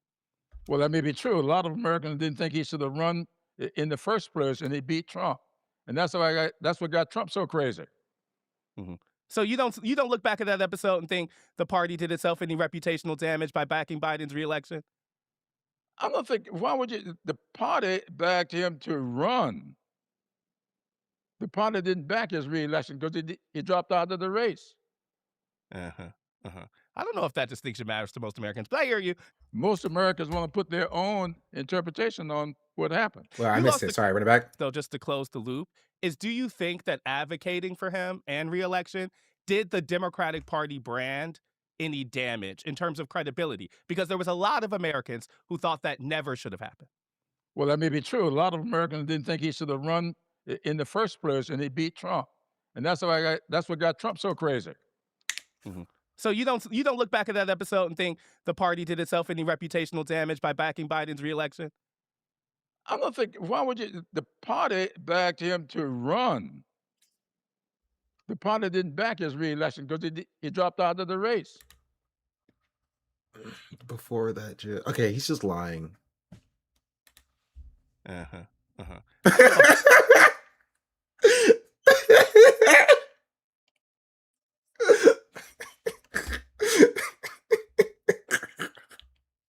That's really funny. That's how I feel. I'm with him. I'm with him. If that distinction matters to most Americans, but I hear you. Most Americans want to put their own interpretation on what happened. You lost a colleague this month, longtime South Carolina figure Lindsey Graham. I heard about you all's relationship. How will you remember him? What would you say is Lindsey Graham's legacy? Well, I don't know about what his legacy is. I'll let somebody else make that decision. Mhm. I will say this, that we agreed on few things politically, but we had a great working relationship. Sure. He understood that I got elected. And as he said to me one time, I could not win in your district, and you could not win in my district. Mhm. But that doesn't mean the two of us cannot sit down and work together for South Carolina, which is what we did. I wonder, are those things harder to come by now? Like, you've seen Congress change over the years. And when we talk about the working relationship between you and Graham, is that just like more and more rare across the place? Well, it seems that way for some people, but that's just how we do it in South Carolina. It does seem as if a generational political figure shaped in the kind of post-war era have stepped aside or passed away in recent years. I'm thinking in Black politics, we recently lost Reverend Jesse Jackson earlier this year. And then that means a group of people who are further and further away from the civil rights movement. You've mentioned how knowing the stories of your community, of your history, of your ancestors shaped your own politics. I wanted to give you a chance to kind of speak to this directly. What does your generation have that you think generations like mine might be missing? What are we losing out on when we talk about the silent generation and boomers moving on? I think the first thing we have to understand is that all of us will never Is the think silent alike. generation still alive?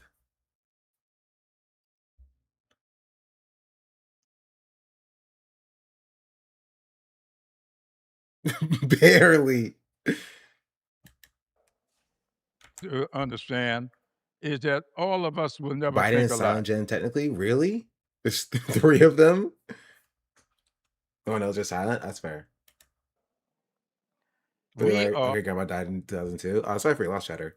Unless you didn't like her, in which case, congratulations. But I assume that you did like her, so I'm sorry for your loss.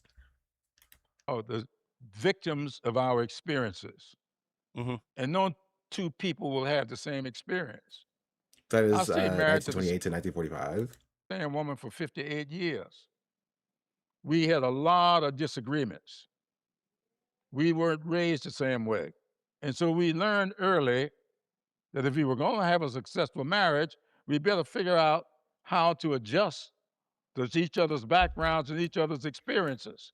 And I think that's the big difference in my generation, and most of us, and a few of the younger generation. They just feel you got to think like me, you got to act like me, you got to talk like me. Do you think that he realizes that that they're the problem? Probably not, right? It's like your parents are like, I'm your mom, or I'm your dad.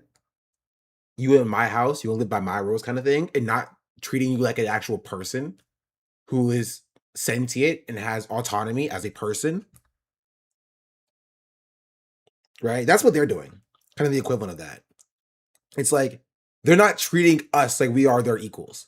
They're saying, I work to get where I am now. I have seniority, and you're going to listen to me. And when you try to say, hey, I have an idea, they view that as like talking back. Right? So when he says this, what he actually means is like there are young people who have ideas to change the world for the better, and they feel like they're stepping on their toes because they're not waiting their turn. And they view that as disrespect. Right?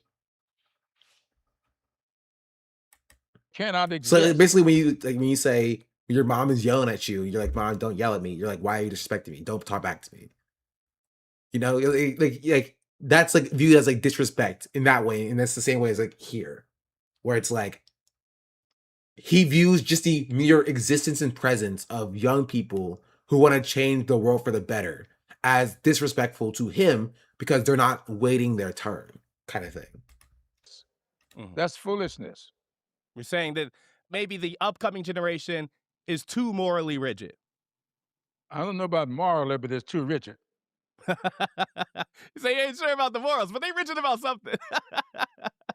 I mean, I do think this manifests itself in substantive issues, and so I want to ask about the substance. You know, the Congressional Black Caucus has been one of the Democratic establishment's staunchest allies, and we're seeing some generational changes even within that group. One big break between the kind of older generation and the younger generation is around specifically the issue of corporate PAC money. Voters overwhelmingly oppose corporate and special interest funding, but the Black Caucus has long been corporate aligned. You yourself has been one of the biggest receivers of pharma money, but 85% of Americans support legislation that will end dark money. Is the CBC on the wrong side of this? No. You know, and as well as I No, I like my money. I don't think that the implication of us wanting change implies that they did something wrong, or at least that's what it felt like in Louisiana. They did do something wrong, so they should feel bad about it. So anything with a tier 1? I do. That no white person in this country came out of slavery. I'm not that far removed from it. I know how my parents grew up.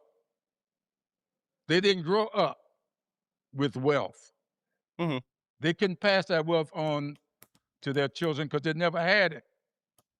I serve with people here who are multimillionaires. He's not. This is what's so insidious about this, because he's not wrong. That's why it's so insidious. He's not wrong, right? But he's using this as a justification for why he deserves to get corporate PAC money. But what he doesn't tell you is that white people are getting more corporate PAC money.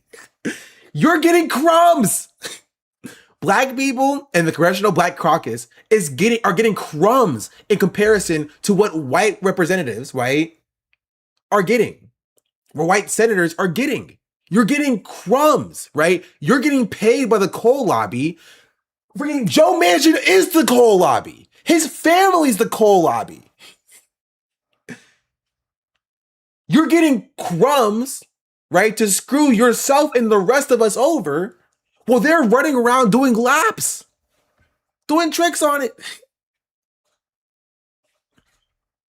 And so he's not incorrect in that, like, it is more difficult. It is more difficult, right, for Black politicians to succeed in the establishment. It's more difficult for Black politicians to raise money in the establishment, which is why Black politicians should stop trying to work within the establishment. Because the only way you're going to succeed is by playing the game. And playing the game will always hurt you more than it benefits you. Or at least, like, you know, your people, Black people. Right? And this is where, like, the, like, leftist, you know, space who cares about electoralism need to step in and actually support Black candidates, because it is more difficult. He's not wrong about that, right? There is, like, a legacy after slavery that still manifests itself about why it's harder for Black people to garner political power, right? And the establishment Democrats have shown themselves willing to throw the pennies towards Black people to get them a few seats here and there, right? That is correct, and that is true, which is why, like, leftists and the DSA and socialists who care about electoralism, right, should put an emphasis on correcting that disparity, because that disparity does exist, right? That's why you get, like, Darty Eliza and Maylot and Chris Rabb, because you have Black people who, statistically, according to polling, right, are more open to socialism as a concept. In poll, I only want visually straight white chud men. True. We must get Graham Plattner. More Graham Plattner, please. Right? But that's how you beat this, right? That's how you beat this identity politics. You won't beat Jim Clyburn's identity politics with your own version of, like, white identity politics. Right? You beat this identity politics, right, by understanding that the disparity he's talking about is true and does exist, right? And correcting that across the board, right? When you realize that, like, you have, like, predominantly Black districts in Alabama, right? In Mississippi, in South Carolina, right? You speak to the people that live there, and those people are Black. Right? And that's not identity politics. That's just doing politics. Speaking to a Black district that it has Black people in it, right? And speaking to the issues that those Black people in those spaces face is not identity politics. Right? But saying we must run a white man because white people like white people or whatever is a bit silly, right? Okay, I don't have any beef about running a white person in Maine. You know what I mean? I never sat here and say that you can't run a white person in Maine. You were going to run a white person in Maine. Maine is mostly white. You feel me? I don't think anybody sits there genuinely and thinks, like, wow, you're racist for trying to run a white person in Maine. Right? The issue is you're saying we need to run a specific type of white person because, you know, that identity is necessary for winning elections. Right? If you go to Maine and you say, this is a good candidate, we're going to run this candidate because they are a good candidate and a good communicator, right, on socialist policies, progressive policies, that's fine. You know what I mean? Like, Oliver Larkin is running in Florida. Nobody's batting an eye at Oliver Larkin being white. You feel me? Like, the problem is when you look at identity as, like, we need to run, like, this white person, and his whiteness needs to be a central focus of the movement. Oliver Larkin is white? Surprise. Excuse me, is it an Indigenous New Zealander running in New Hampshire? I'm not voting. Is there, like, a huge New Zealander population in New Hampshire? That's actually kind of funny. I've never been to New Hampshire before. No? Oh. Man, unfortunate. Let's run a white woman in Bushwick. We need to run me as the white man in Maine. It would work, I promise. They won't be able to tell the difference. And if they decide I'm not going to take any kind of corporate PAC money because my mom and daddy can write the check, so we're supposed to stay out of politics because we don't have the family wealth to support it? Or do we sit down and find common ground? And let me tell you, you mentioned farmers. Like, again, that is a part of the conversation, right? It is a part of the conversation, and that it is easier to run when you have family wealth, right? But that's why grassroots support is so important, right? You are looking for a top-down approach. You're looking to be saved by the white man. What he's saying is we need to take white man money, right? Because that's the only way that we can run, right? Like, no, if you get in your community, how do you he knows the civil rights movement. This is the craziest part. He is keenly aware the civil rights movement was not did not happen because of corporate money. It was a fully grassroots movement. It was funded through grassroots. It was organized through grassroots. It was done there like that. He knows this. This idea that black people have to take corporate PAC money is silly and dumb and not true. Was it BLM even? Yes, BLM was also grassroots. It was the largest grassroots civil rights like movement. I'm pretty sure in history, technically. I think it was technically larger than civil rights movement. Not as impactful, obviously speaking, but like size-wise, it was the largest grassroots movement. So where he's getting his info from, he's paid by corporate PACs. That's it. He's paid by corporate PACs. He wants to keep his corporate PAC money. CLyburn was in the civil rights movement on the tail end of it. He's lying to protect his power. The civil rights movement was funded by big proletariat. True. The big corporate proletariat money. The Black Panthers was a corporate sponsor of the civil rights movement. It's so silly. It's so stupid. So he's partially correct about like the fact that it is more difficult for black people to hold elected office because there are barriers, systemic barriers to black people running, right? But that's not something that the Democrats are trying to fix. Corporate PAC money is a Band-Aid solution, right? It is a Band-Aid solution that's not going to ever solve or lead to liberation, right? Because he's literally admitting that he's bought. He's literally admitting that he is bought, right? By Big Pharma.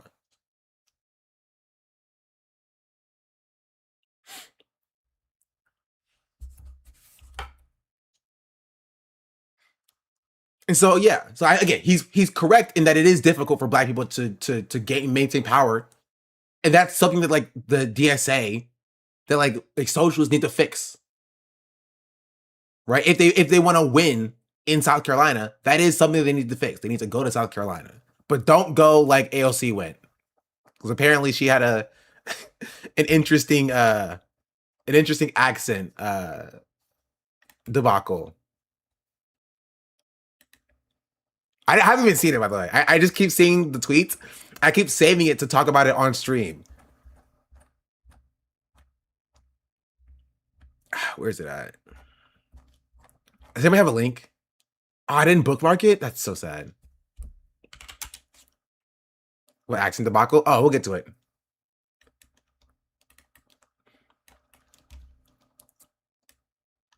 She's just a big lovely fan. Please forgive her. AOC has a new accent in Memphis. It's Memphis. It's not even the South. It's Tennessee. Memphis is not the South, but North Carolina is. Don't ask me how I know. The South goes around Memphis.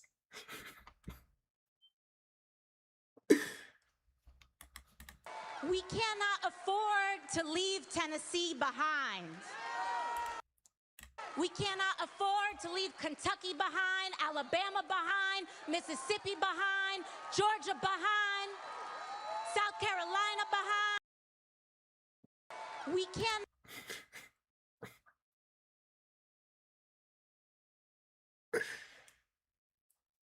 No, I do Southern discourse. I get jumped. He's to sit the behind it down. Is it kind of cool or is it bag it out? Depends on where you go. Is this cultural appropriation? Yes. She watched Sinners before the speech. Leave her alone. Memphis is the South. Hey, listen, argue with your mama.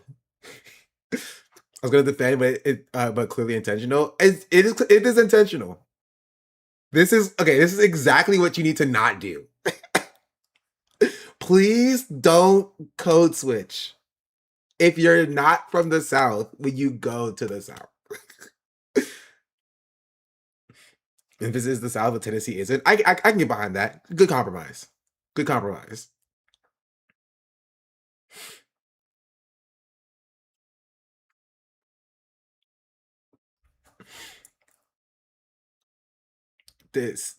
I'm sorry, this is just, it's really like,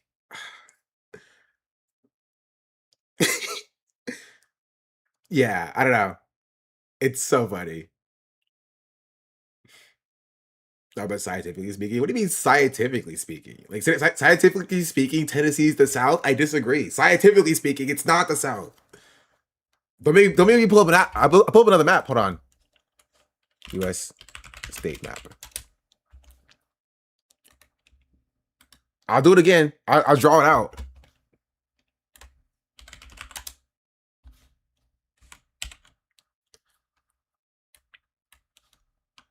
It's very simple, chat.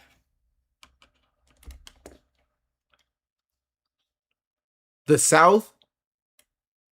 Okay, you can't even really see it.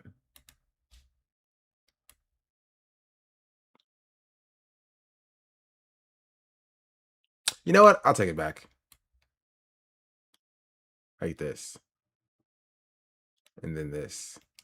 And then maybe some of Texas like this. But, you know, that's up in the air. A little bit of Texas. But we'll just do this right now.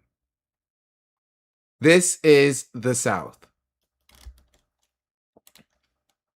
Right? Oklahoma doesn't exist. It's not real. Florida is not. This is a separate thing. This is Florida. This is the Midwest, which is like nobody really cares about it. Okay, I'm sorry. This is New England right here. And some of DC as well. This is New England. This is Canada. This is Canada. This is Canada. This is Canada. This is Canada. This is Canada. And this is all Canada. This is just Dakota now.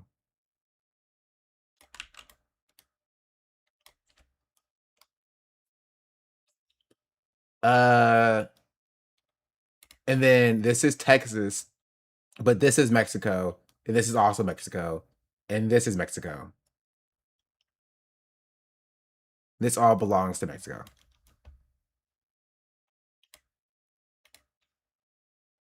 And then you have this, which is all California. This belongs to Idaho because I like potatoes.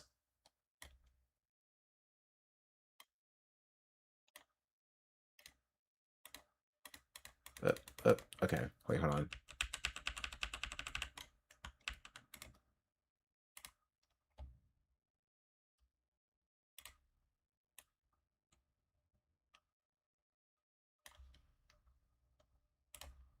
There we go.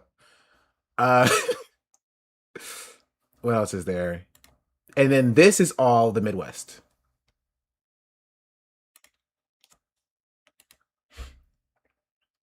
All of this.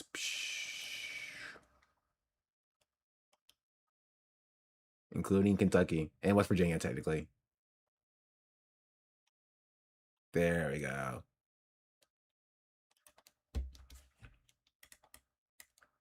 This is the United States of America.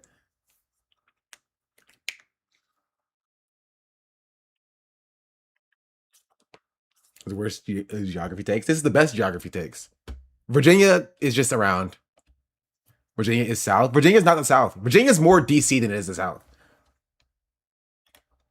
Also, Richmond stinks. Richmond smells really bad. It just does. I've driven through Richmond like 4 times now. It just smells like literally it does. It smells bad. It smells like stagnant standing water. Shout out my city. I'm sorry. I just have to tell. It is what it is. There's like a river running through Richmond, and it's just like it feels like it's not draining anymore. It's not good. It's bad. Virginia literally has a city called Lynchburg. You really said it's not the South. You funny. I mean, if you think the South is only about lynching, then you're wrong. Lynchings happen in the North too. Learn your history, chatter.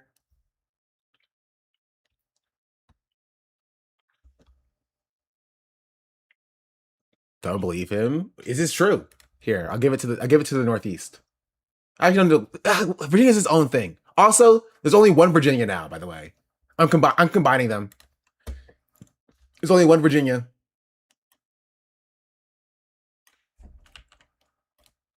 Richmond, north of Richmond. Hold on and down to control. Wait,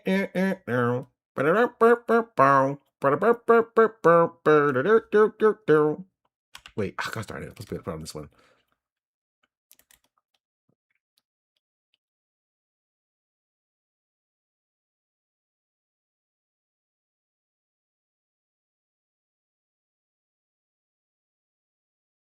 There we go.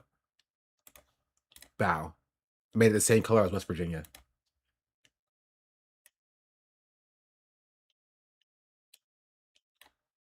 Now it's just all called Virginia.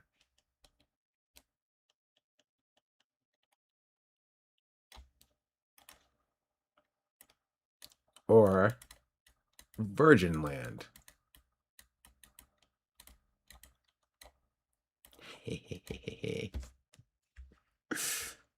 Can you rename it to something other than Virginia too while we're at it? You did. Virgin Land.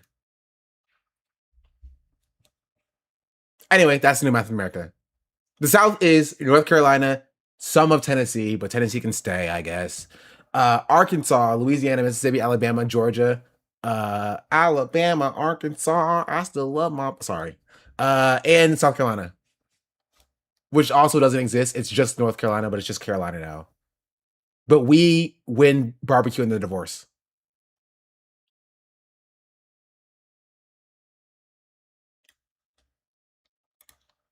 Bow. There we go.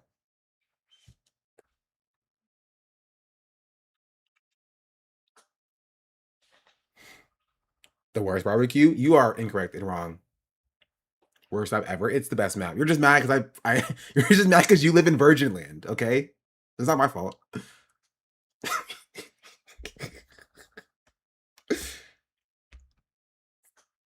As Tennessee only certain parts of the South. Exactly. Thank you.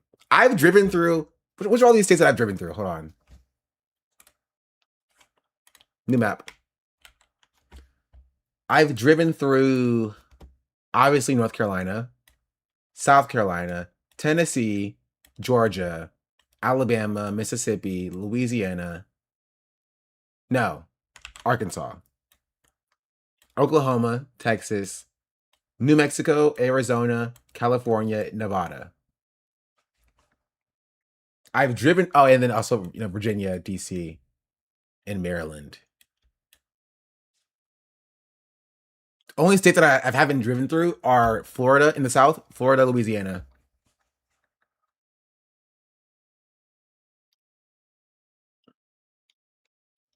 Let's see, what states have I been to? Colorado,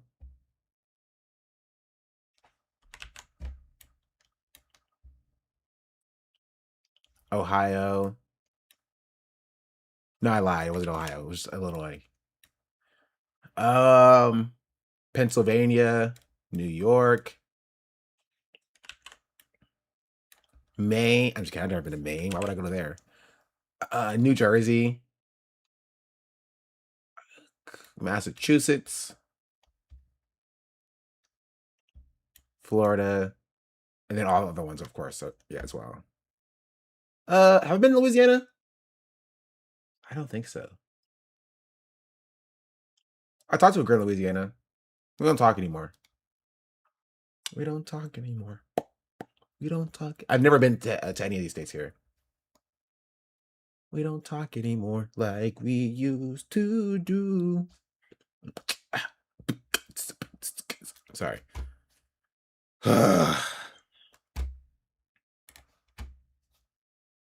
Florida's not really the solid sun thing. No, I agree. That's all my original map. On my original map, Florida is indeed its own thing. Anyway, let's continue. Noe Rose, thank you for the 5 months. Much appreciated. I would challenge you to find me one single vote I have ever cast that farmer supported and my constituents didn't. You ain't gonna find it. So you You're might saying, ask, I get what you're why saying. do I get so much support from farmer? Because I am the biggest proponent of medical research that you're gonna find here. It ain't about voting with big pharma, it's about voting for the future health of people with heart disease, That's diabetes, somebody who's that's what somebody who's bought by Big Pharma would say. cystic fibrosis, all these things. It's also important to know that kill like, people. the voters are going to believe what you tell them. So you're your politician. It's your job to it's the Big Pharma pays you to convince the voters. So this idea, like, you're not going to find anything that like any vote that I've casted that Big Pharma supported and my voters didn't. Yeah, because it's your job to convince the voters that it's a good thing. Right? If Big Pharma is like, hey, you need to go and support this legislation to like reduce the cost of manufacturing for this specific bill or this specific drug, and we'll give you $100,000, you're going to go do that. And the public is going to believe you when you say this drug is important. But you have a vested interest. It is literally a conflict of interest. You have a vested interest in doing that, not because you inherently believe it, but because they're paying you.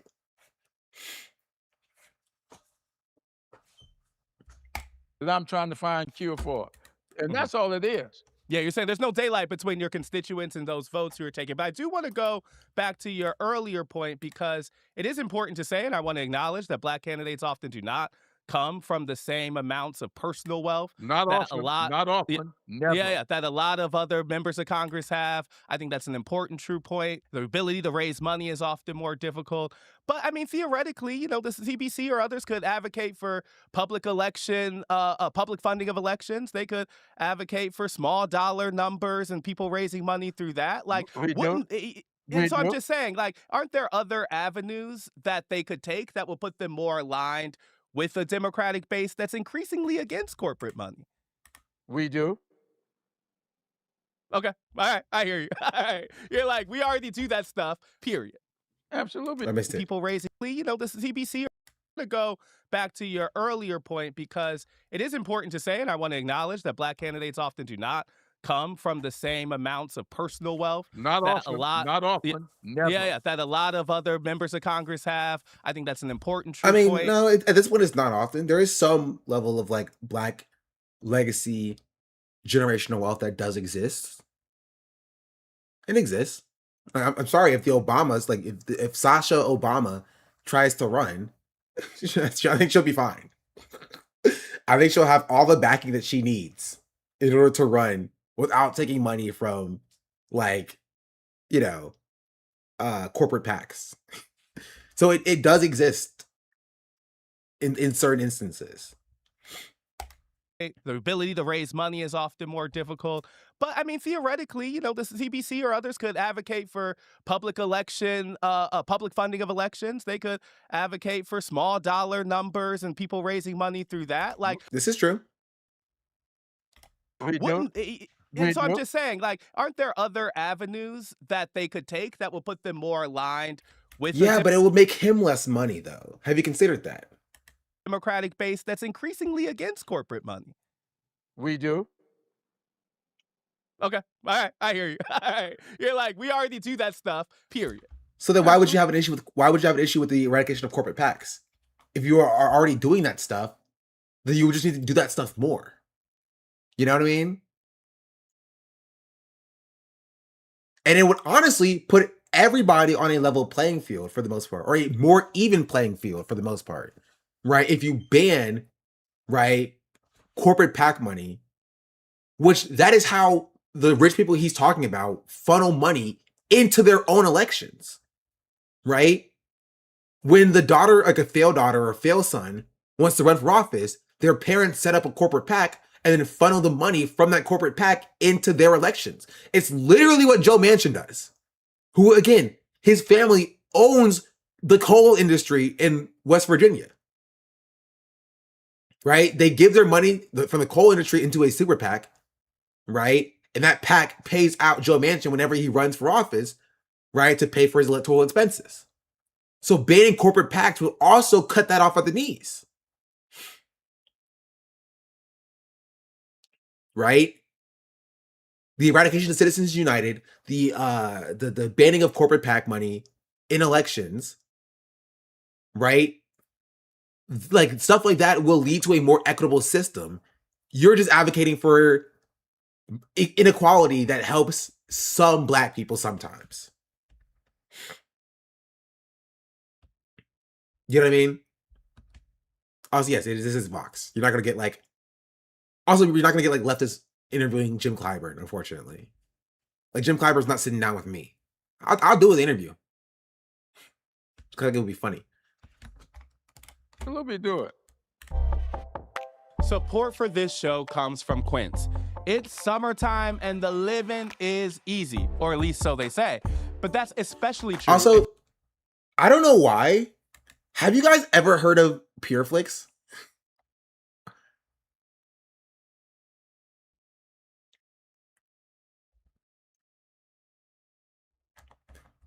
Yes.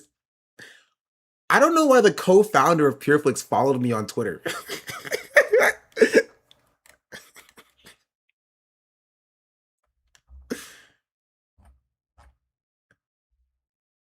Oh, maybe because they want to get into streamers because they follow Christian as well. They follow I Just Love Puzzles. They follow a lot of people from Streamer University.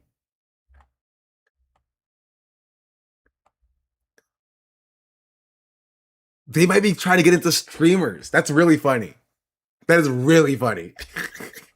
PureFlix is like expanding out to get into the political streaming ecosystem.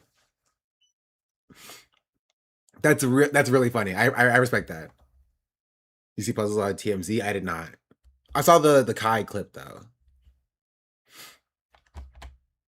What is PureFlix? Google it. There's nothing bad. It's really funny though. There's a really funny Drew Gooden video on. Is it Drew Gooden? I don't know if it's Drew Gooden video on it. You've got relaxed, breathable clothes that you can put on for that great summer occasion. And for those, look no further than Quince. This season, Quince has European linen pants and shirts starting at just $34. They also have soft and easy-to-wear tees, comfortable and lightweight cotton sweaters for those cool summer evenings. Plus, everything at Quince is priced 50 to 80% less than similar brands. That's because they work directly with factories and cut out the middlemen. So you're paying for exceptional quality, not brand markups. I actually got a couple Quince clothes some months ago, and I love it.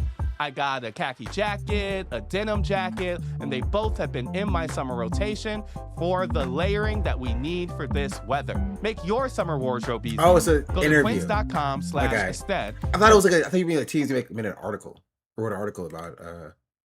Are you really watching his ad? It's already almost over. Free shipping and 365 I do have this day returns.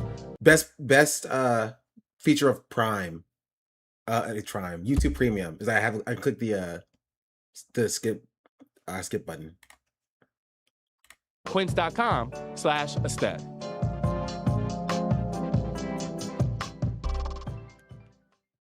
Okay, let's ask about some other issues that I think are at sort of the heart of some of the generational questions in the Democratic Party. I want to ask you about AI. There's so much that it's changing in terms of the future of work and our economy.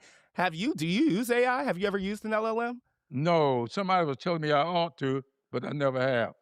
No ChatGPT, no Claude for you? Believe it or not, I didn't know what that was until about a week ago. Which one? Honestly, his biggest W. His biggest W. Chat GPT or whatever it is. You didn't know till a week ago. Wow, I'm jealous. You've got Now, yourself in a bubble. That may sound strange to you. I don't know. I didn't know what that was. Okay, have you been to a data center or anything like that? No? Okay. I guess I'm wondering, like, with I mean, again, obviously we laugh, but like, he should know what's going on. Like, is that W? It's a joke, chatter. Let me just make a joke. Can I make a joke every now and then? Can I say a haha every now and then? Like, obviously, he's a elected official. He should know what's going on, right? We all understand that, right? But let me just make a haha every now and then.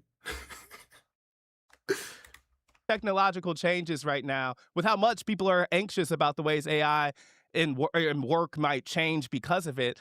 How do you effectively legislate as a member who is distant from some of those That's technological a good question. I give respect there. That is a good question. shifts that are affecting folks' lives right now? I have a great staff. Okay, so why don't we just elect your staff then? Wish I could know everything. I don't know everything. And I don't spend my time trying to learn everything. What I spend my time doing is trying to surround myself with people who do know stuff. I know how to legislate. I know how to build relationships. And I hire people to bring knowledge into the game that I can put to practice. One of the things we've been tracking since the last election is how the more moderate lane of Democrats is trying to find its electoral footing after Trump's 2024. You weighed in the New York City mayor's race in the 2025 election, supporting Andrew Cuomo, even though in 2021 you were among those that said he should resign. I haven't seen you since that kind of switch. I wonder to know how you went from saying he should resign to endorsing him last year. For two different things. The fact still remains that when Mandami won the primary, I endorsed his election. Everybody saying, are you going to endorse him? I made it very clear. And quite frankly, he made a phone call to me and did thank me for my endorsement. And that's why you have primaries. We say when Zohran Mamdani won the Democratic nomination, you supported him. He called and thanked you for your support. Yes. You're saying that's distinct from your support of Cuomo in the primary. I guess I'm just asking, though, if Cuomo was kind of morally incompatible with office in 2021, why isn't that thing still true in 2025? Well, Good question. I'll just ask you this. I've worked with Cuomo when he was Secretary of HUD. When he was Secretary of HUD, South Carolina was one of the few states in the state that got an empowerment zone. $10 million a year for 10 years. That's just one of the things that I got from him. This is also crazy thing. Jim Clyburn is old, right? This is why I don't subscribe to like the mental faculty thing. I think Jim Clyburn would pass a cognitive test, right? But I think that makes him more dangerous, right? Because he's not like Joe Biden, where Joe Biden doesn't know what's going on. He knows what's going on. And every decision that he makes, right? Every decision that he makes is done in a calculated way for a specific reason. And that's why I don't think he should be in office either. Because again, he's operating off of information that is outdated because he's been in there for so long. Right? And he's so old that the world that he lived in is different than the world we live in now. Right? And that's what makes him dangerous. Differently than Joe Biden's dangerous. He knows all the right answers or deflections for normie level. Yeah. And this is why people would see this and be like, yeah, Jim CLyburn, he should still be running. Like he knows what's going on. He knows what's happening. His experience is all just outdated. Yeah. Like Bernie. I mean, it includes Bernie as well. Bernie is just separately not trying to like stifle progress, inherently speaking. I think Bernie's positionality does stifle progress just because as a like DSA Democratic Socialist who worked with the machine, it just does that by proxy, right? Like Bernie Sanders working with Joe Biden validates Joe Biden from a leftist perspective when Joe Biden should just be kicked out, you know? He should be in pure opposition to Joe Biden. That's the issue with Bernie. Jim CLyburn is bad, but intentionally bad. Well, to be fair, people I think that there are leftists who will say that Bernie's also intentionally bad.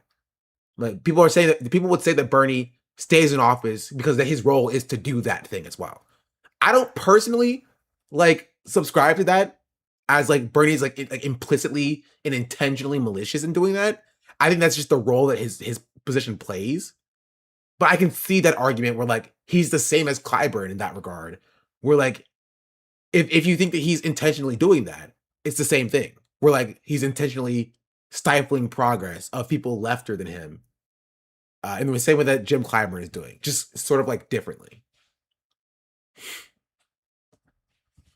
You know? He's just too nice to the establishment instead of fighting them as collaborators. Yeah. That's why I be Bernie. Instituting a cognitive test or something seems very prone to flaws and manipulation, or something that can be used nefariously. A term where age limit is more clear cut.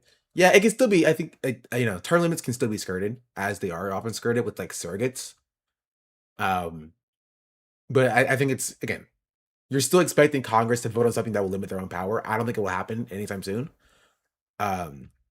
Did CLyburn work with Republicans to protect his own seat in power in South Carolina redistricting? Yeah, and it almost cost him the seat itself. Kind of funny. He did do that. His seat is fine. It's safe for now. So like he's okay as it currently stands right now, from what I understand. But he did do that. Which is why if you saw me on Twitter arguing with that one person who like loves Jim CLyburn for some reason, like, you know, that was one of the things that I wanted to bring up. I'll check the Isaac for 7 months. Much appreciated. Alvin Brown, who became mayor of Jacksonville, Florida, and is still in my orbit, was on his staff. Had worked for Vice President Gore. Alvin Brown is a native of Beaufort, South Carolina. I've known him pretty much all of his life. So I'm supposed to throw away all these relationships for somebody I never saw before, never heard of before. That's the problem. You care more about the relationships than actually about the policies that will change people's lives. And you said I should be supporting this person I know nothing about. So it's just favor trading and seniority. Seniority as usual, not actual politics. Yes, exactly. Against this person I've been working with for 40 years. Well, I guess I'm not. Why don't they just get off of that? Yeah, I guess I'm not saying that, Yeah, but that's exactly theoretically, what you're saying. No, theoretically, you could not say anything at all. I mean, this isn't happening in South Carolina. So I'm saying, I guess my question was why weigh in the first place, considering the statement that you had already said about Cuomo in 2021. I give you my reasons. Okay. And why I weighed in and why I will weigh in again. Okay. I have weighed in on the Senate race up in Michigan.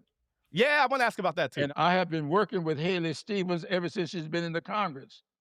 We co-chair. Isn't that adjacent form of nepotism? Yeah. Right? Because then you see that with a lot of like establishment, like Black people, where they feel like because they got some power, it's their role to play the nepotism to like bring in other people like them. But it's also weird because then you realize that they're they'll claim that it's about that, but then they'll support people like Haley Stevens, right? Who's not black, or Andrew Cuomo, who's also not black. So that kind of betrays what they're trying to say, which is like this is about like black people, getting into power where it's more difficult for them to do so.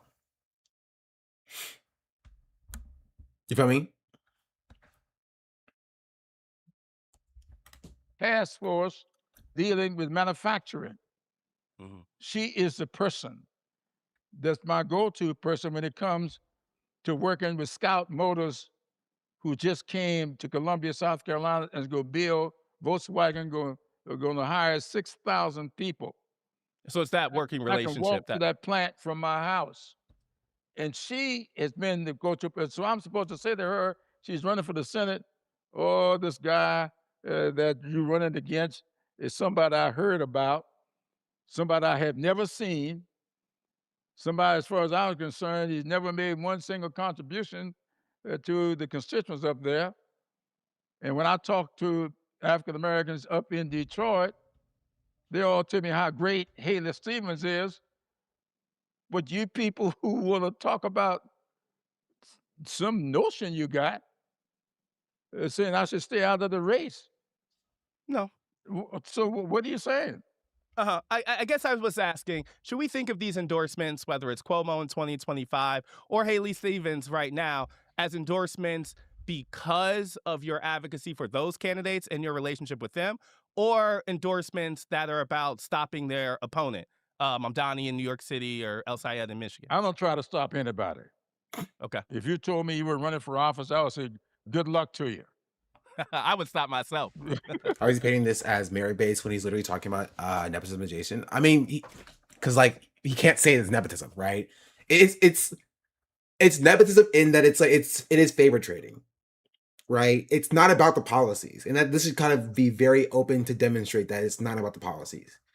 It's literally about trading favors. It's like, oh, I know that guy, I know that person, but I don't know this other person. You feel me? That's all it is. Right? That's all it is. Because that's how he got where he is. He got to be in this place because favor trading.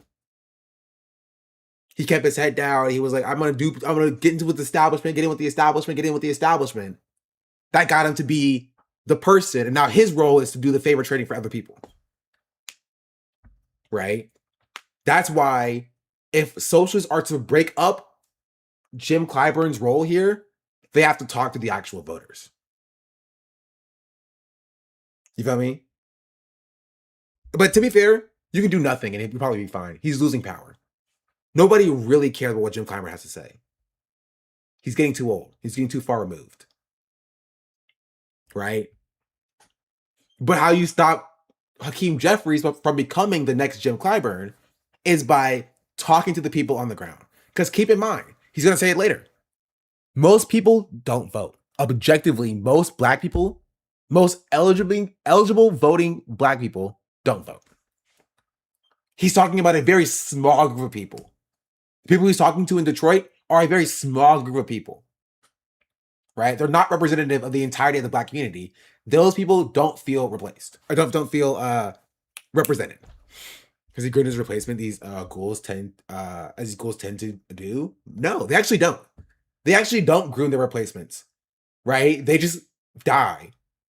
And then the party apparatus picks their replacement, right? So Jim Clyburn did not pick Hakeem Jeffries to be the new establishment black voice, right? Or Cory Booker to be the new establishment black voice, or Wes Moore to be the new establishment black voice.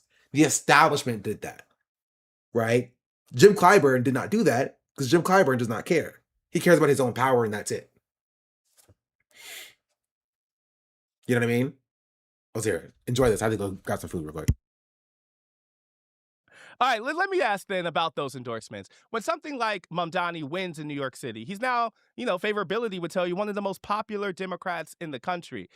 As someone who endorsed on the other side in that primary, do you think after that happens, like, Does that change your calculus? Does that make you think, oh, there's something going on among the base that maybe I should be aware of? Or even his surprising support from some black communities in New York City. Does that tell you, hey, maybe these are people are open to a different type of politics than I initially expected? How do you intake what has happened since the endorsement? Well, I'm not paying attention to that. I got 90%. I just ran for re-election. I got 90%. So how do you So you're interpret that? saying your concern is really to your constituents, No, period. my concern is making this country's greatness accessible and affordable for all. That's what I'm concerned about. Let me just end on these couple questions. Democrats largely have a historically negative view of their own party after the last election. Why do you think that is? I don't think that's historical. I guess I'm saying polling would tell you that Democrats' view of their own party is reaching lower numbers than ever. That's why I use Well, the that's word true. historic. And I'm saying, why do we think that is? Because we've allowed you all to brand us. It's media branding? Yes. That's exactly Isn't what it that is. like a convenient way to say it's not the politicians? You can call it convenient if you want to, but I talk to people all over this country. I just left Texas, and I'm headed to Michigan, and I know when people tell me what their problems are, and I answer their problems, they say, well, I never thought about it like that before. I said, well, that's exactly what the facts are. Let me ask it a different way. Is it your opinion that Democratic Party leadership is not the main cause of the reason why voters trust their individual leaders less? You're saying that is a media problem, not necessarily the actions of Democratic Party leadership. That's what you're saying.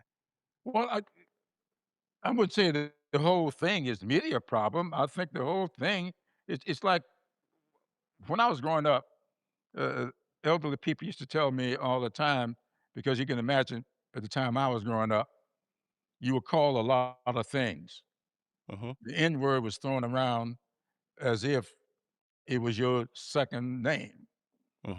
And people used to tell us all the time, now, son, don't worry about what people call you. It's what you answer to. That's the issue. And so I advise young people, even today, don't get all exercised over what people call you, especially when they're doing it on the internet and are faceless. I don't react to that stuff because I have no idea who's putting them up to it. I do know this. There are a lot of black people who are out here supporting Trump. You cannot tell me that his policies are good for black Americans. Are they? So I why are guess black people supporting him? it might be because the Democratic Party hasn't delivered. Like, it might be because the leers of investment in neoliberal democratic politics has not changed their communities, right? Like, couldn't they be voting not just for Republicans, but against Democrats? Well, don't vote at all. Isn't that what you said? I guess I wanted to say that I feel like when we talk to a lot of the Democratic base, we hear a desire for accountability from their own leadership, a leadership they feel like has not delivered, a leadership they feel like made some political stumbles for Donald Trump to return. I guess I was asking, do you share any of that No, and I feel don't. that no? And you're saying no. I'm saying no. I'm saying that's what you Okay. said. They don't tell me that. They don't tell you that? Why are my constituents telling you stuff they won't tell me? I guess I find it a little hard to believe that you haven't heard the Democrat.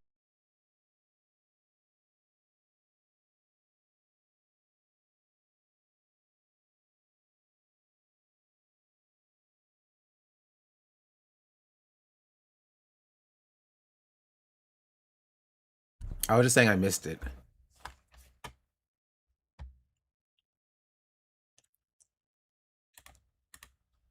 Men that go to, so I'm supposed to say to her, she's running for the Senate out of the race.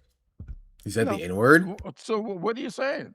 I guess I was asking, should we think of these endorsements, whether it's Cuomo in 2025 or Haley Stevens right now, as endorsements because of your advocacy for those candidates and your relationship with them, or endorsements that are about stopping their opponent, Mamdani in New York City or El Sayed in Michigan? I don't try to stop anybody. Okay. If you told me you were running for office, I would say, good luck to you. I would stop myself. All right, let me ask then about those endorsements. When something like Mamdani wins in New York City, he's now, favorability would tell you one of the most popular Democrats in the country. As someone who endorsed on the other side in that primary, do you think after that happens, like, does that change your calculus? Does that make you think, oh, there's something going on among the base that maybe I should be aware of? Or even his surprising support from some Black communities in New York City. Does that tell you, hey, maybe these are people are open to a different type of politics than I initially expected? How do you intake what has happened since the endorsement? Well, I'm not paying attention to that. I got 90%. I just ran for re-election. I got 90%. So how do you So you're interpret saying that? your concern is really to your Wait, how does that make sense? Why are you endorsing outside of South Carolina anyway then? If you're not concerned about how the elections turn out, why do you endorse?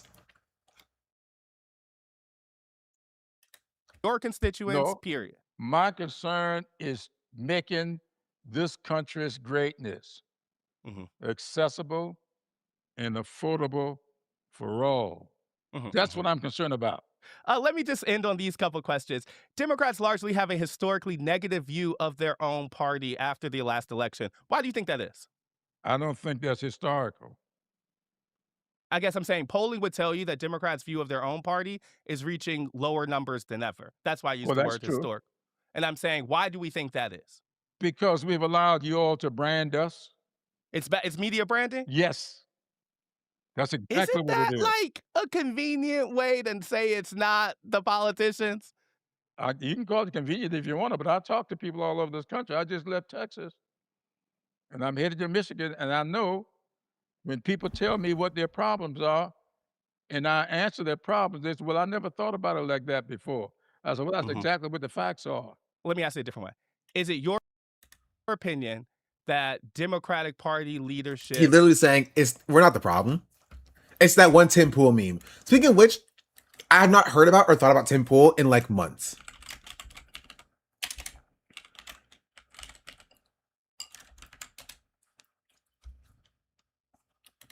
But it's this one Tim Pool meme that's hilarious.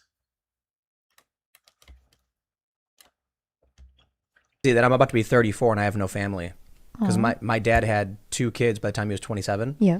And I'm like, man, you know what the problem is though? It's definitely not me. Mm-hmm. I think it's everybody else. Yeah.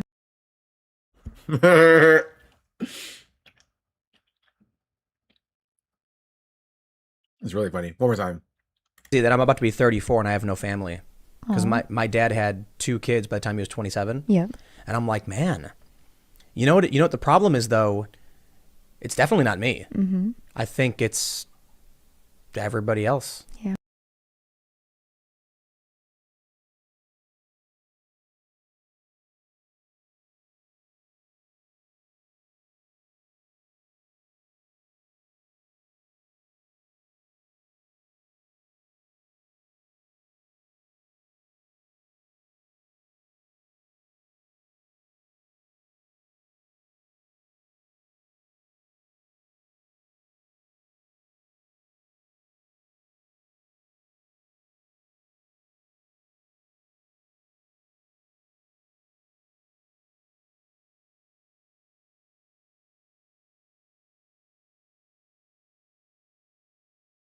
There's somebody here. I heard some footsteps.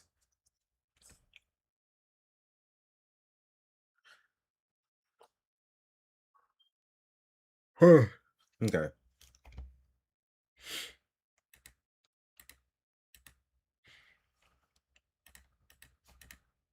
is not the main cause of the reason why voters trust their individual leaders less. You're saying that is a media problem, not necessarily the actions of Democratic Party leadership. That's what you're saying. Well, I would say that the whole thing is media problem. I think the whole thing, it's like when I was growing up, elderly people used to tell me, Were the dinosaurs around? Was the bubonic plague spreading? the time, because you can imagine at the time I was growing up, you were called a lot of things. Mhm. The N word was thrown around as if it was your second name. Mhm. And people used to tell us all the time, now, son, don't worry about what people call you. It's what you answer to. That's the issue. Mhm. And How so does this? Okay, what? How does it? How is this relevant? I advise young people, even today, don't get all exercised over what people call you, especially when they're doing it on the internet and are faceless. Sure. Okay. How is this relevant to the discussion? I don't react to that stuff Mhm. because I have no idea who's putting them up to it. I do know this. There are a lot of black people who are out here supporting Trump. You cannot tell me that his policies are good for black Americans. This is Or also not true. I mean, okay, depending on how you define a lot, like black people of every racial dynamic. This is a big problem that I have when people talk about race politics. They're not comparing black people to other racial groups, right? You can't compare black people to like I don't know, working like how college educated people. Like those are not you have to compare black people to other racial groups. Of racial groups, right? Black people support Trump to the lowest degree among racial groups, right? There are some, but the black people who are leaving the Democratic Party are not going to vote for Trump by and large. It's just not. Like black people are not doing that. They are not voting. And he knows that because he brings it up later. are they? So I why are guess black people supporting him? it might be because the Democratic Party hasn't delivered. Like, it might be because the leers of investment in neoliberal democratic politics has not changed their communities, right? Like, couldn't they be voting not just for Republicans, but against Democrats? Well, don't vote at all. Isn't that what you said? I guess I wanted to say that I feel like when we talk to a lot of the Democratic base, we hear a desire for accountability from their own leadership, a leadership they feel like has not delivered, a leadership they feel like made some political stumbles for Donald Trump to return. I guess I was asking, do you No. share any of that No, and I feel don't. that no? And you're saying no. I'm saying no. I'm saying that's what you're Okay. saying. They don't tell me that. Why They don't are tell you that? why are my constituents telling you stuff they won't tell me? I guess I find it a little hard to believe that you haven't heard the Democrats say they're mad at their own party leadership right now. That feels pervasive. You know, like we just saw Adriano Espaillat lose in New York. We just saw the incumbent win in Colorado. Yeah. You have a Democratic Socialist Line candidate leading in the He's just like, I haven't seen it. He's just doing the I haven't seen it. I haven't seen it. What? People are mad at the Democrats? What? Where? I don't see anything. It's kind of dark around here. Like, yeah, you have your hands in front of your eyes. It's very easy to not answer any questions when you just pretend like you don't know what people are talking about. Wisconsin governor's primary. Those things feel like an evidence of a Democratic Party base who is searching for something different. Do you think that's true? Well, it all depends on why. I mean, where are they getting their messages from? I just think that a lot of it has to do with whoever the nominee is or whoever the candidate is, and whether or not they do a good job of campaigning. Yeah, You're saying it's up to the individual candidate. absolutely. You know, the black vote, particularly in the South, has often sided with establishment candidates in presidential primary elections. Clinton over Sanders in 2016, Biden and the key role you played in his ability to win the nomination in 2020. I guess I wanted to ask a semi-provocative question, which is that has the Democratic Party paid that loyalty back? When we think about the No. communities that I think we both care about, have Does they any been mad centrist served can't explain by by loyalty after 20 years of decline? But just by the way, wondering why they're mad at him, and depending on that, why I will maybe think about doing something. the deference to mainstream Democratic politics that they have given? Well, let's look at what do we get out of our support for Biden? Mhm. What did we get out of our support for Obama? Yeah. Fair question. What have we gotten out of that? We arrived at Trump 2 terms. What has that done for us as a community? Any meaningfully passable things that came from Biden and Obama have been ripped to shreds by Trump. So, introspection? Well, just look at the agenda. You don't think that Obama offered a big enough payback? You don't think that Like what? Define that. What does that even mean? You have to give us examples. Describe what you think Obama and Biden gave that were so monumental that we must pledge fealty to them. Biden, with his rescue plan, this infrastructure bill. What lessons did you take from the Biden administration? Ooh, good Like question. political lessons. Like, was there any political lesson you think there is to take from an administration whose Also, CLyburn, they for the 2 months. I don't know if I missed that. central goal was to stop Donald Trump's return, and here we are. And he stopped it. I mean,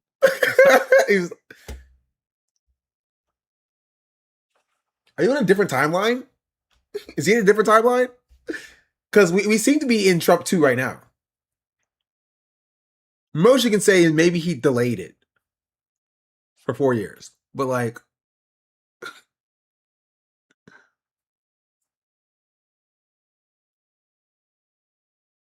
is that liberation, I guess? stopped it and enabled, I think some would argue. Well, when the white vote turned out 71% 2 years ago, and the black vote turned out 59%, you tell me whose fault that is. I guess only 59% of African Americans went to the polls 2 years ago. It's tough. For me 71% of personally, white Americans to blame went black to vote. voters for the I'm last not election blaming you. more I'm than it saying is to blame President Joe Biden. That's the fact. It wasn't Joe Biden on the ticket. It was Kamala Harris on the ticket. For 107 days after It he was decided to Kamala Harris. I mean, he's just lying, right? You can't argue with people like this. Like, genuinely, you can't argue with people like this because they just lie, right? They pretend to not know what you're talking about, right? Joe Biden was the nominee. He was the candidate. He won Super Tuesday 2024. Are we pretending like that didn't happen? So Joe Biden's decision to run with the backing of you and mainstream media is the problem. Harris on the ticket. I guess I just wanted to see if there was a clear political lesson you took from that moment and whether you think something applies in this kind of larger democratic rethink after. But I hear you. You're saying that you think it was a media problem. It was a branding No, problem. I didn't It say was a that. candidate problem. I didn't say that. The media had nothing to do with that 59%. If that 59% had been 69%, she would have won. I guess so. Is the Then argument why wasn't it? You're literally just blaming black people for not voting hard enough for you.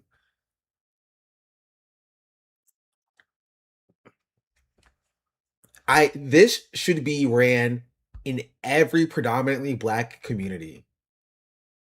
Whenever anybody tries to talk positively about Jim Clyburn. Because I made a tweet about this. Right? I made a tweet about this. I said, the disdain that the political establishment has for black voters is crazy, but it is the perfect example for why we owe them nothing. The same time Clyburn made a deal with the South Carolina GOP to protect himself in the same year. Yeah. Yeah, they don't care about you. They don't care about you. He doesn't see himself as a black leader for real. He can't. No, he does. He sees himself as, I mean, Jim Clyburn, with the utmost disrespect, is just like the epitome of like an Uncle Tom. Like, just slightly differently than Clarence Thomas. Right? He doesn't care about the black community. He cares about what he can get from white people by speaking to the black community.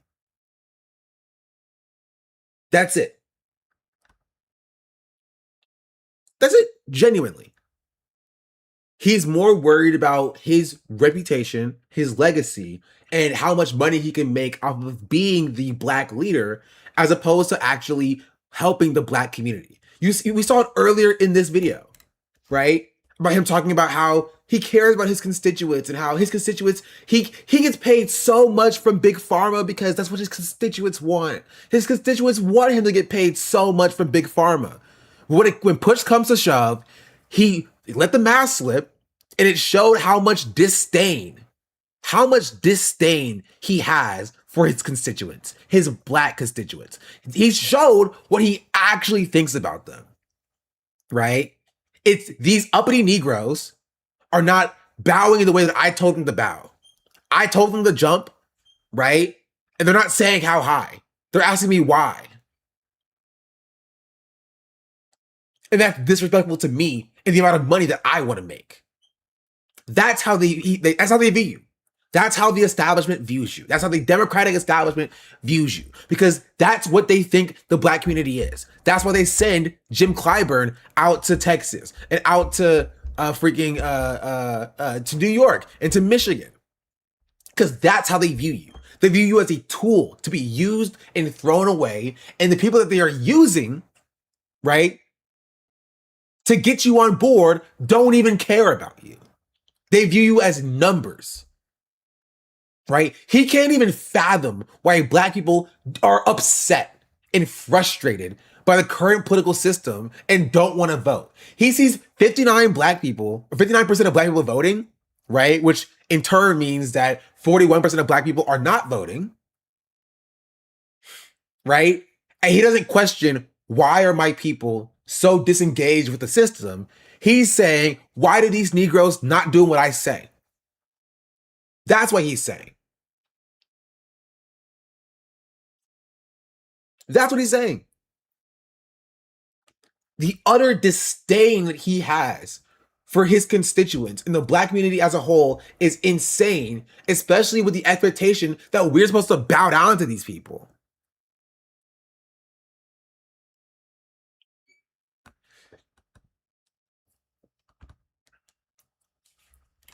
Argument that black people let Kamala Harris down? Oh, in many instances, absolutely. If you don't show up to vote, what are you doing? Is there no who started valid that? reason why black voters could not have felt heard by the last Democratic election? Is there no valid reason? It's so gross. That's why Diana DeGette was pissed at him for not getting enough black votes for her. This is why she said he needs to be removed as whip. Yeah, because he doesn't realize it. Just like an Uncle Tom is, when his job is done, he'll get thrown away too. When he's not whipping votes hard enough, right, for the white people, because that's what his role is. They're like, you've outlived your value. The Andy meme. I don't want to play with you anymore. And you'll get dropped like a bag of hot rocks. That Well, they would have. There might be. I'd like to know what it is. Okay. Last question I would have is a one to look forward. In the spirit of Do generation. Democrats even whip votes at all, white, black, or otherwise? Sending Clyburn is whipping votes. You send Clyburn to shake hands with like Diana DeGette and freaking Espaillat and freaking what's her face? Haley Stevens. That's the whipping of the votes. It doesn't work. It doesn't work. Right? But that's how they whip the votes. That's why I have always said consistently, there is prime real estate. Silence in Herman Cain. I mean, Herman Cain is silent right now. There's prime real estate in actually whipping votes in the black community. Going to the black community and addressing their material conditions. Right? will pull them not even just to vote, but from away from the Democrats if the third parties did it as well. But nobody does it, right? Third parties don't do it. The DSA doesn't really do it, right? Not to the extent that they should. The Democrats don't do it. They just send Joe CLyburn and hope for the best, right? Which is why most Black people don't vote, just in general, nationally. Basically, the establishment got their tool in CLyburn, but he's rusty and diligent. Yeah, so effectiveness is less than it was back in the day. And now they're getting mad at you for saying that. They're like, I can't believe I will never talk bad about Jim CLyburn. He's my guy. He's my man. If he can't do it, no one can. Those cool kids on the internet doing cool kids chatter. Some of them might be close to elites, making fun of how I talk. They're making fun of Michigan. They're thinking they're better than us. Their jokes, their criticism only makes me fight harder. Okay, some of you have seen, there's those cool kids on the internet. They're doing the cool kid chatter. Some of them might be the coastal elites, making fun of how I talk. Not okay. Says my governor. Yeah, her governor, Gretchen Whitmer, by the way. Big Gretch. Standing off camera.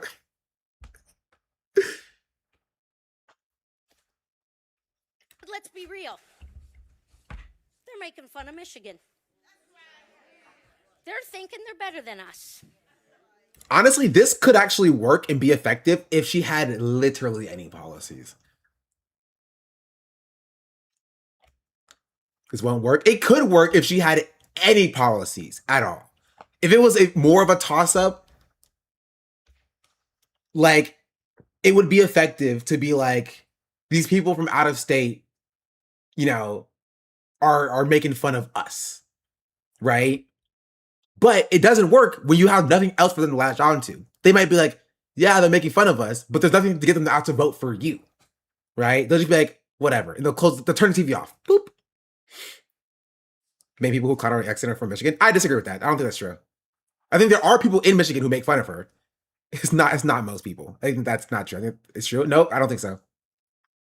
I think so. There are a lot of people who are out of state who make fun of her accent. Yeah, there are people who are from Michigan who make fun of her accent. On the ground, yes. Online, no. I think on the ground, most people genuinely don't care about her accent. Right? I think they see her mannerisms and they're just like, okay, that's silly. And they kind of move on. Again, so I don't think it's effective. I don't think it's effective to make fun of her accent. I don't think it's effective to, talk about how she speaks. Just from an effective electoral mindset, I don't think it's going to move needles, right? People aren't going to care about that enough to vote, right? It's catharsis. It makes people feel good, right? To laugh at her, but it's not going to shift the voters, right? They voted for Trump, for God's sake. You know what I mean? Somebody being memeably funny is not going to turn people off in general from a politician, which is why you always need to bring it back to policies, right? Her goal is to try to distract you from the policy talk because she doesn't have any of those. And I think people feed into it by giving her exactly what she wants. Making fun of her accent, making fun of how she talks is giving her what she wants because it's all a distraction from the fact that she has no policies. Right? Which is why if you want to do the catharsis and make fun of her accent and how she speaks, you do that, right? But always remember that what truly moves voters is the policies. You know what I mean? Because at most, what happens for somebody who likes Haley Stevens, sees how her accent's funny, you make fun of it, they just won't vote. That's not getting people to vote for Abdul because she has a silly voice, or she has silly mannerisms. And that's very important for you to remember, right? That's not switching the primary vote from Haley to Abdul. Right? What does that is focusing on the policies that Abdul provides. Right? And that has to be part of the conversation. And that you don't want that to get lost in making fun of how she speaks. And she's trying to do that, right? She's playing that game that she's trying to drop that as like, they're making fun of how I speak. Because she wants you to double down, because she wants you to get distracted. Right? She wants you to be distracted by the fact that she has nothing to offer. Does that make sense? As back into the debate, Hassan realized that just for verification, he pointed out that how she thickens the accent while she dodges questions. It's even brought back top tier white phrase, what gives? So W her.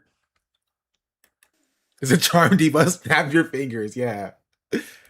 And what they don't know is I am your voice. And their jokes and their criticism only makes me fight harder.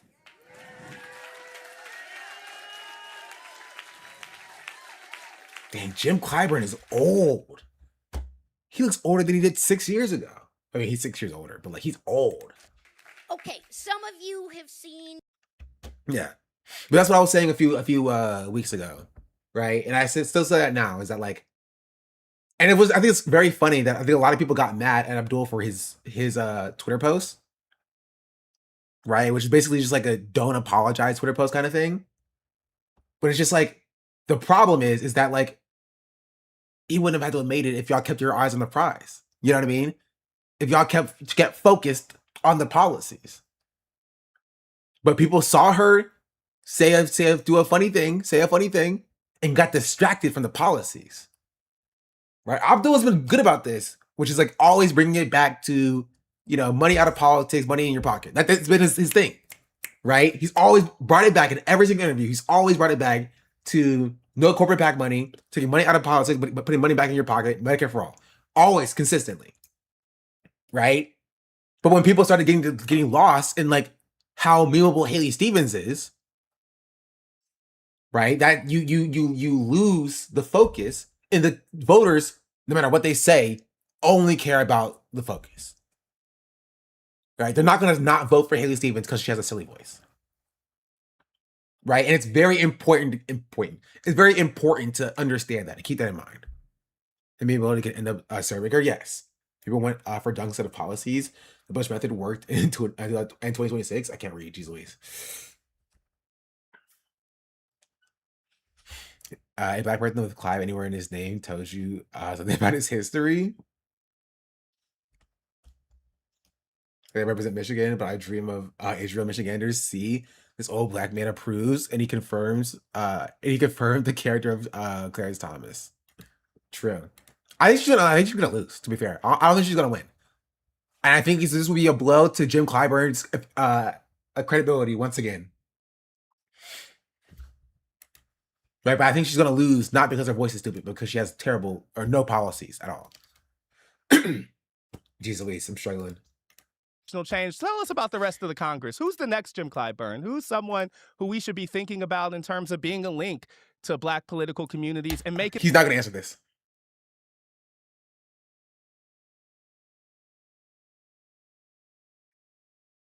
He's not going to answer this. He's going to be like, "There's no other me." The type of stuff happen that you've been proud to make happen for a while. There are a lot of them. Names, please. Oh, I'm not going to be naming people. I told you. I knew it. I was like, there's no shot he was going to do that. There's no shot he was going to do that. Because it's all ego. It's all ego, right? That would be basically signing his own pink slip. It's like your boss coming to you and say, "Hey, if you weren't here, who do you think could do your job better than you?" You're not going to tell them the answer to that. No shot with this somebody so egotistical going to actually give kudos to somebody else. Acting for that one chatter who was asking like, who are they growing to be the next generation? And I told you like 10 minutes ago, nobody. right? I told you they're not grooming anybody else because they're so egotistical. They don't want to leave. And they think that grooming somebody else to replace them is signing their own death warrant. I told you. I told you. No.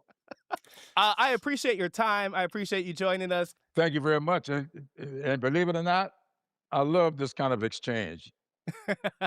I feel it, You keep me sharp.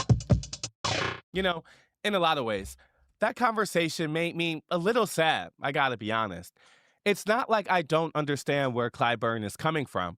I mean, this is someone who was born in 1940 in segregated South Carolina and went on to become one of the highest ranking Black elected officials in congressional history. I mean, this is someone who's invested their life in the Democratic Party. And I get that.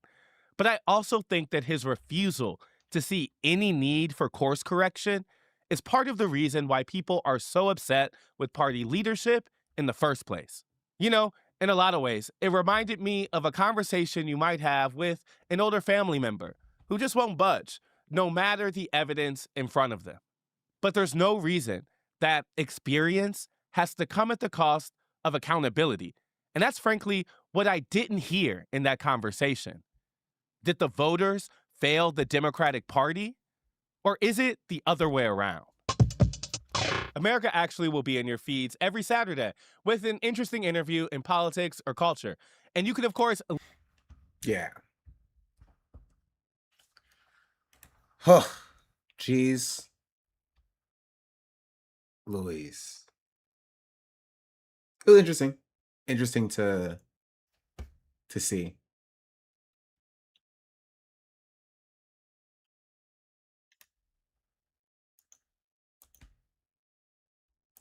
Cover this. Okay, one more time. One more behind.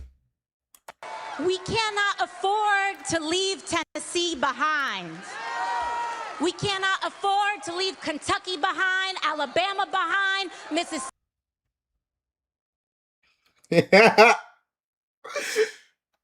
behind, Georgia behind, South Carolina behind. We cannot afford.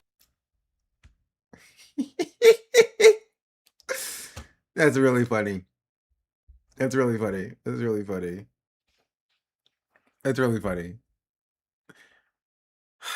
Someone said she's immersed. Yeah. Ugh. I don't know if she's ready for Howard, chat.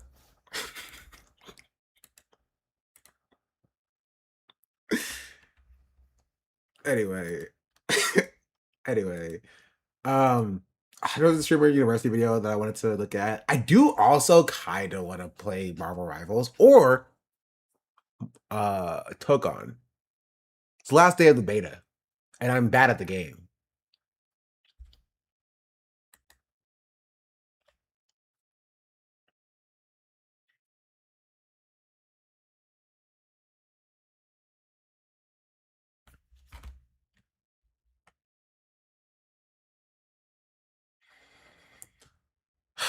Goblin is fun to play. You ever thought of trying Deadlock? Please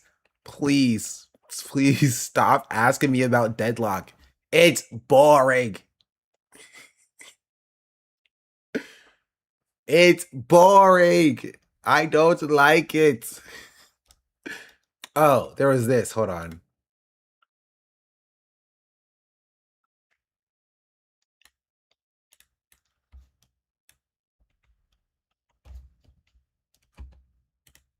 Yes, you can stream Togon now. What do you mean now? I streamed it during the last beta. Where are you from?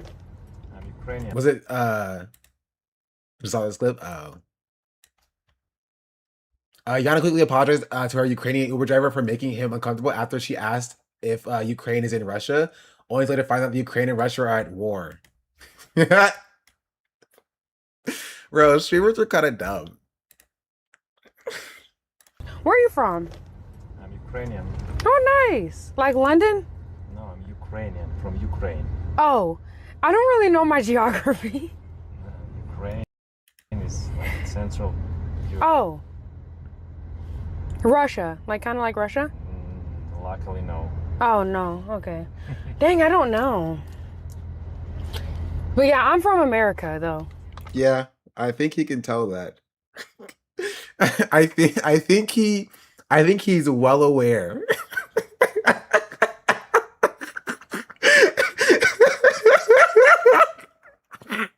I think there was zero doubt in his mind.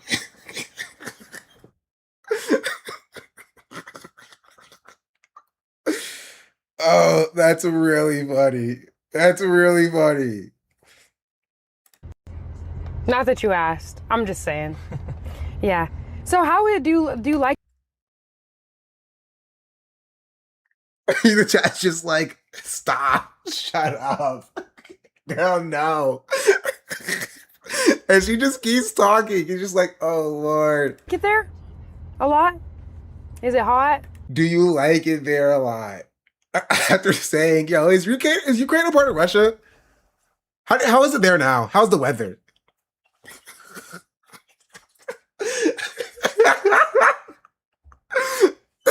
That's really funny. I mean, overall, it's nice. Oh, they said they're at war. Why would you read that out loud?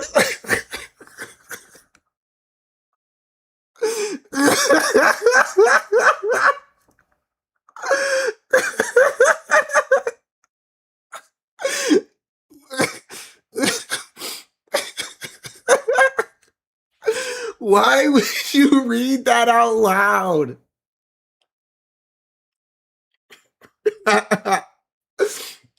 Oh my goodness. That is that is really funny.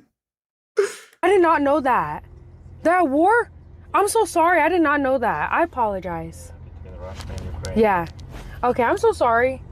I did not know that. I don't know any geography, and maybe I should educate myself. But yeah, no, I did not know. Whoops. Oh my gosh, I'm so sorry. I feel so bad. I did not know that. Hey, stop talking, please. Just stop. Stop. Just she hit a whoops. It was a whoops.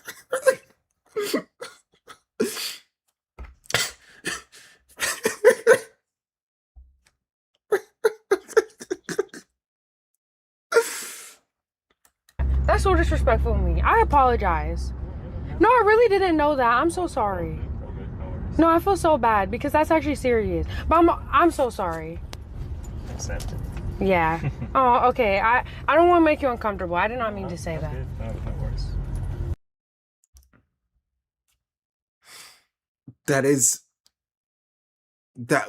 What an interesting exchange this was. Also, just a little bit of, just a little advice, right? Once your apology has been accepted, just kill it. You know what I mean? Yeah, I think she made it a lot worse by continuing to apologize multiple times after he said it's all good. You know what I mean?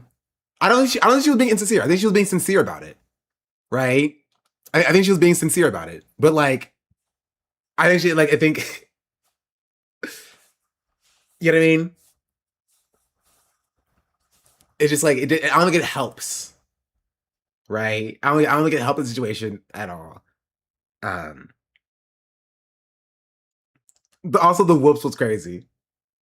I think it was the problem.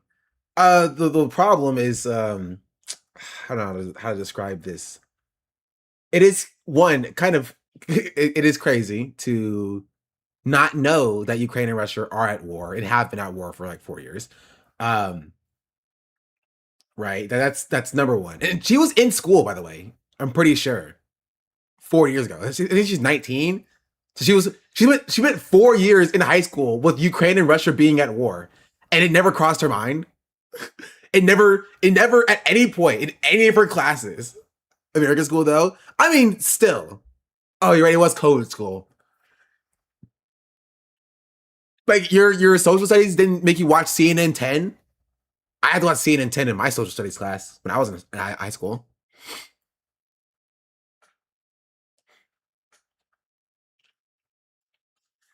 She doesn't know geography. I mean, but like she knew enough geography to say Russia.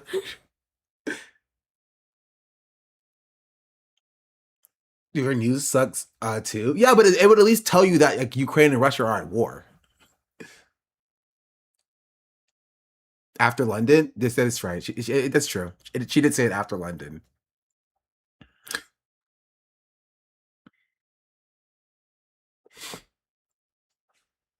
I'm sorry, the clip was hilarious. It was a really funny clip. Does she know the history? I mean, the war is in large part your government's fault and you have no idea. Yeah, I mean, that's a lot of Americans, but like you gotta at least be slightly aware of what's going on in the world. That's why I hate a no politics type of person. You know what I mean? I hate a person who's like, I don't watch the news. Like, just turn the news on. Just spend 10 minutes, right, figuring out what's going on in the world. Guys, school shows you the news. That's cool. It depends on what It depends on what your teacher wants to do. My teacher showed us CNN 10 every day.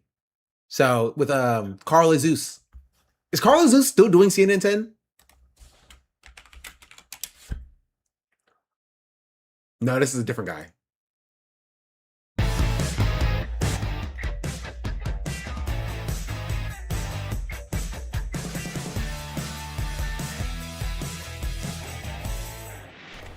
What's up, sunshine? I'm Coy Wire. This is CNN 10, the best 10 minutes in news. Hope you are finding fun ways to spend your summer. I've just been practicing my ABCs backwards. ZYXWVUTSRQPONMLKJIHGFEDCBA.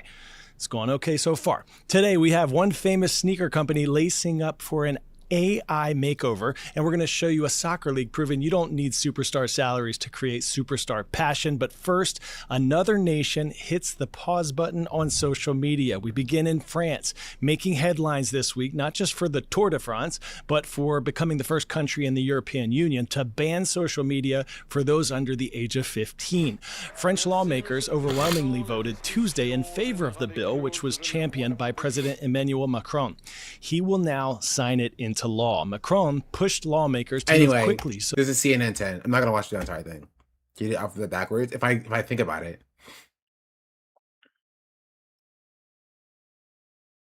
is this propaganda? In what way? Which school you went to just learn about CNN 10? What do you mean? Who didn't watch CNN 10 in school? Everybody watches CNN 10 in school. It's CNN 10. It's 10 minutes of news. I never heard of it. Yeah, this is why Americans suck. Americans suck and are dumb and stupid. In some states, they show you PragerU instead. The sequel to Ben 10? I don't think it is. Ben 10 is actually a spinoff. CNN Student News when I watched it. Oh, you're old. You're old. It was CNN Student News. It started out as CNN Student News and it turned into CNN 10. I can date you just by that. I know you're at least 2 years older than I am. If you were watching CNN Student News in school. I'm 26. Okay, never mind. We're the same age. How did that work then? Because when I watched it, it was CNN 10. Maybe you started watching it earlier. Maybe older, it was channel 1 for me. That means you're old. I'm 27. I had CNN Student News. I watched it when it switched over. But I call it CNN 10 because I watched it when it was CNN 10 and I was in high school. We had One News. I'm a boomer. I don't know what channel 1 is. And it's good for channel 1. At least you were watching something. You know what I mean? That's what Yana needs to watch.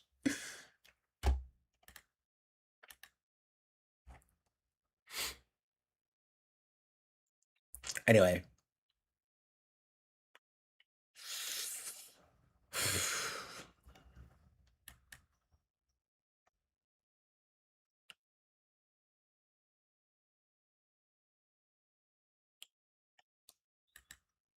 What?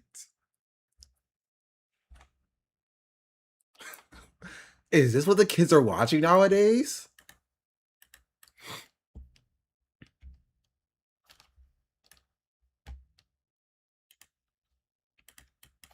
It appeared on my feed.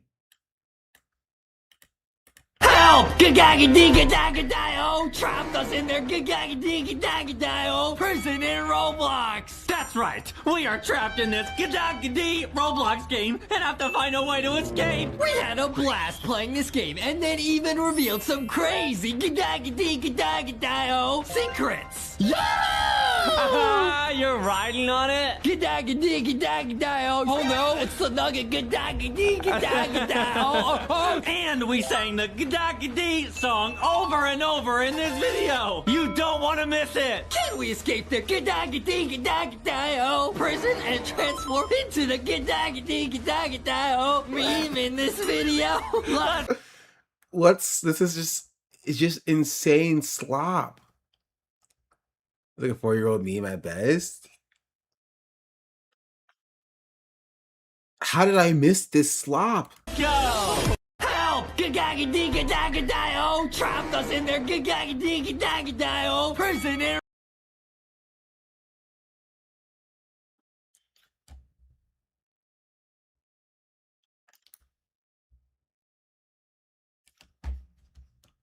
Okay, we used to look forward to YouTube Rewind. What happened? Yeah. We used to look forward to YouTube Rewind.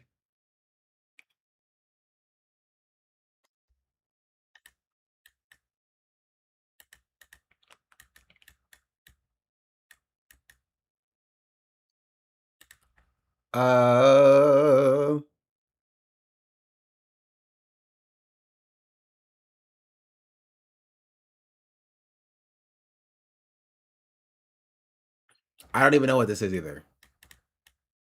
I'm not on the internet, chat. I've made it a concerted effort for the last year or so to not scroll. So any vertical scrolling apps, TikTok, Instagram Reels, YouTube Shorts, I don't scroll. If I ever catch myself scrolling, it's close the app.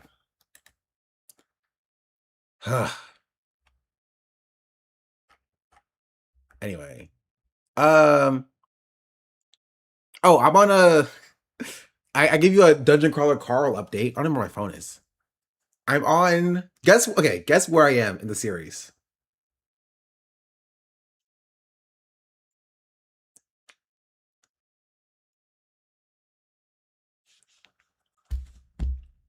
The start? Oh. If only. I am on book 6. I'm not on book 8. I'm on book 6.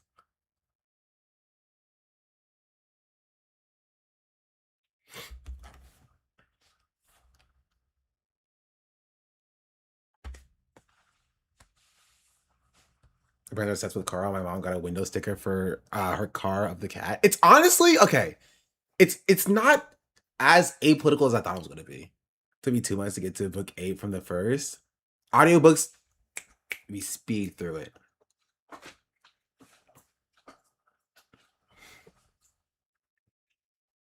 It's a good series though. Honestly, if you are an anarchist, you would love the book.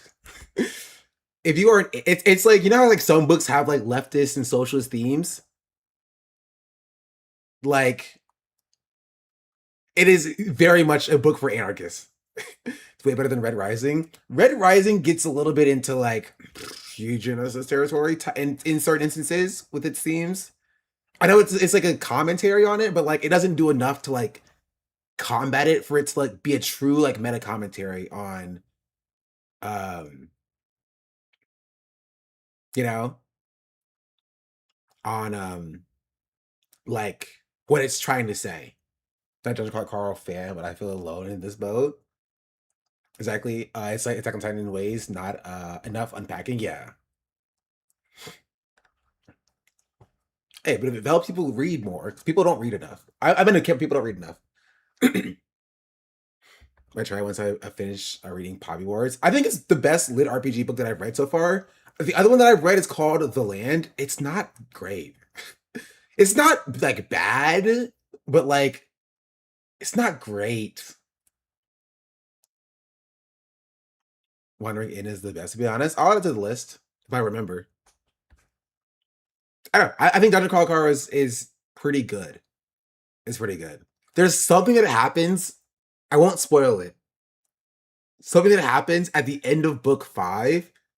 Because book 5 was kind of middling, right? I would say book 1 and 2 are pretty high up there. Book 3 is like here. Book 4 is like here. Book 5 is here, like a little bit above book 4. But at the end of book 5, it's kind of, it's kind of slowing down. That entire book is like, not great, not great. And then in the epilogue, it hits you with this. I'm just like, all right, I'm back in. I'm back. And if you read this book, you know exactly what the epilogue is. I'm back in. I'm back in. Glenn is Dead. Author teased book 9 6 years ago. He stopped writing bad reviews on 8. Oh. Is it getting a live action? I don't know. I'm not gonna watch it though. I don't do live actions. I've made this decision after not watching the Avatar ones. I don't watch live actions anymore.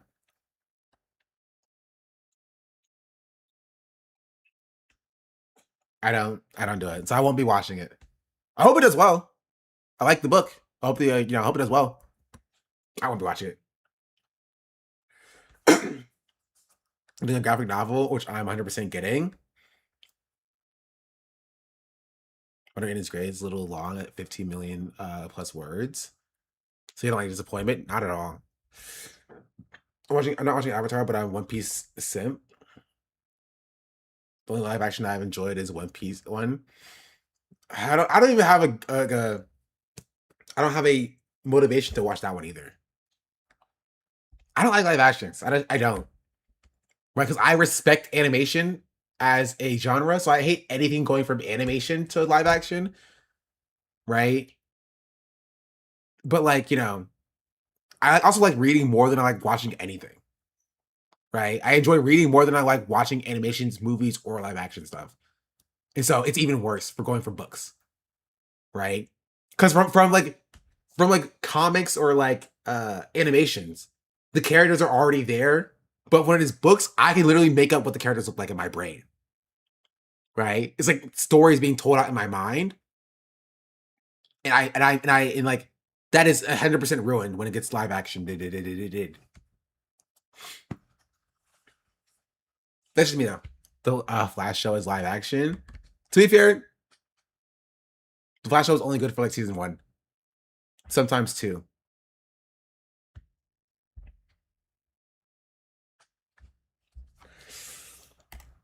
Anyway, I won't spoil it. You should read Dungeon Crawl Carl. I saw a very funny Nandre post about it that I replied to.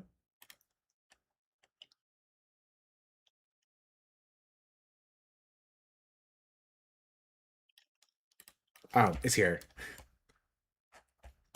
Been recommending Dungeon Crawl Carl to a lot of people, but I haven't read it or know anything about it. I just keep making it up there are magic pancakes that make you your legs and arms switch and animals from Singer in it. That's exactly what happens. It's not that far off, honestly. It literally makes no sense. The world building is pretty good, though. It's pretty decent. But there is they have things that are it's like a video game, but it's a video game in the stupidest way possible, right? There will be a thing that'll be like, it's a nipple ring that makes your ears glow purple, but attracts moths that eat fire or something like that. Like that, it'd be like that kind of stuff. You know what I mean? just stupid stuff. Yeah, but it's like that, but in the best way, where it can be. Oh, okay. I actually disagree. Please, for the love of everything, stop it with the foot fetish thing. Every time it comes up in the audiobook, I have to take my earbuds out. I'm like, ugh, stop. I hate it so much. I hate it so much. The audiobook does so many things correct, but that part is too detailed. That part is too detailed for me, please. Did you imagine with the audiobook? It's really bad. It's really bad in the audiobook. It's really bad. There's no way that I can describe this to you. Who reads the audiobook? I do. I read the audiobook because I listen to it while I drive. I can't read while I'm driving. How often is this fetish mentioned? You don't want to know. You do not want to know. It is like a key detail in the story. Like you can't even like cut it out. It's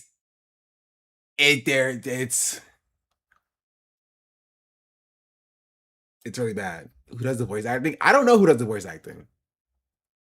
Oh, you're asking who does the audiobook? Jeff Hayes. Plus some ancillary characters for different characters, I think.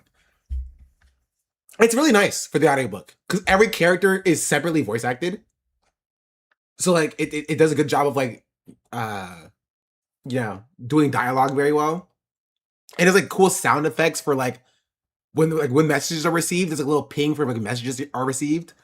There are when the announcements are happening, there's like an announcement sound effect. It's pretty good. It's actually pretty good. For the actual audio drama, yes. It is. It's really good.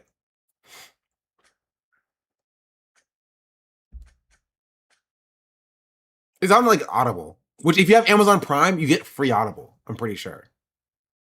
So like just read the first book on audiobook. On Audible. It's really good. Because other audiobooks that I've listened to are just like a monotone voice being like, and then Joshua looked up at his mother and said, "You will not kill me, mother." His mother looked down at him. "Joshua, my baby boy."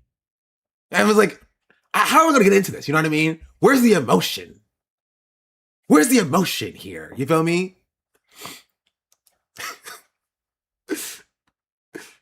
You feel like there's like fiction audiobooks are so cringe though. See, that's the problem. Kill the part of you that cringes. You have to lean into the cringe.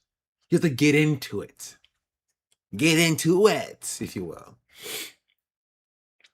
I'll start somewhere in audiobook narration career. True. It's gonna be me. I will become an audiobook narrator. And I will narrate my own audiobooks. Anyway. Kill the part of you that can't handle the foot fetish. No, you don't understand. It's really bad. And none of you have listened to the audiobook from what I understand. I think one person may hear. Okay, has anybody here heard or listened to the Dungeon Crawler Carl audiobook? Please. Any of you. There has to be one other person. I can imagine it. It's worse than you can imagine. I have. Can you, 5 times, 1 through 7, twice for 8? Can you validate what I'm telling you about the foot fetish thing? It's literally worse. It's literally worse than you can imagine. It's really bad. It is a maid theme. There's no other way I can describe this to you. It's very prevalent. It's not that bad. No. You don't understand. It is that bad. It is that bad. Right? Not even in quantity, right? In like how it's read. Right? Put some of it for us. If I can find a section. Let's see.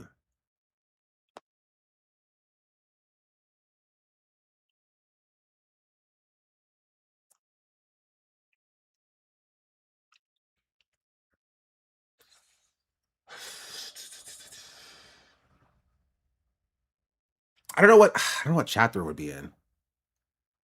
There's one in like book 5, right? This is I don't know what chapter it would be in. It's a lot of freaking chapters. Also, the audiobooks get so freaking long. Like it's too descriptive. Oh, I will. Okay, hold on. I'm gonna find it. Hold on.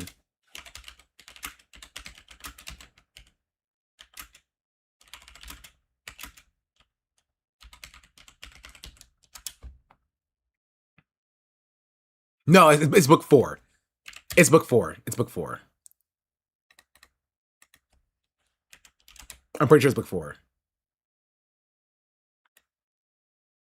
Yes, it's book 4. It happens in book 4.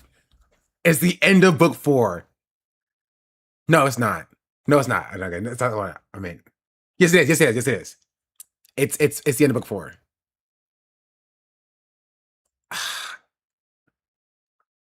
This? Was it like chapter like probably like 30 something? Chapter 20.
I can't find it. I'm trying. I can't find it.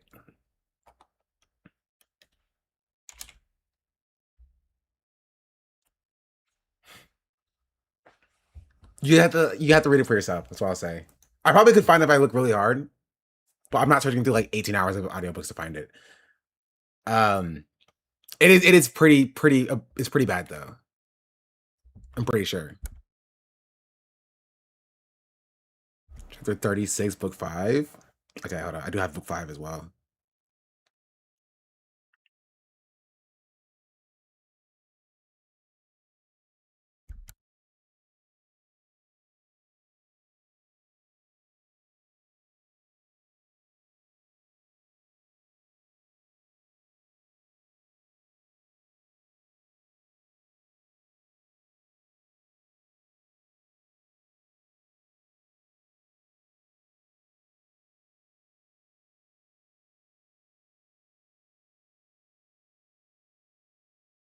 Wait, chapter 13 of what book?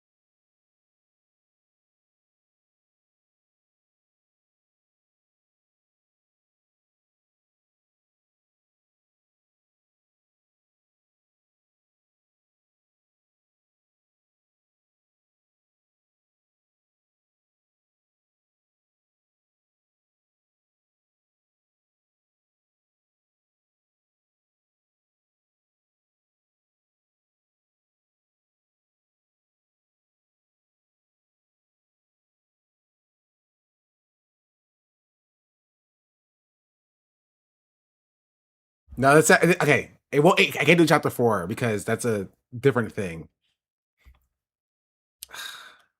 I go back to this is important. The bonus when we win.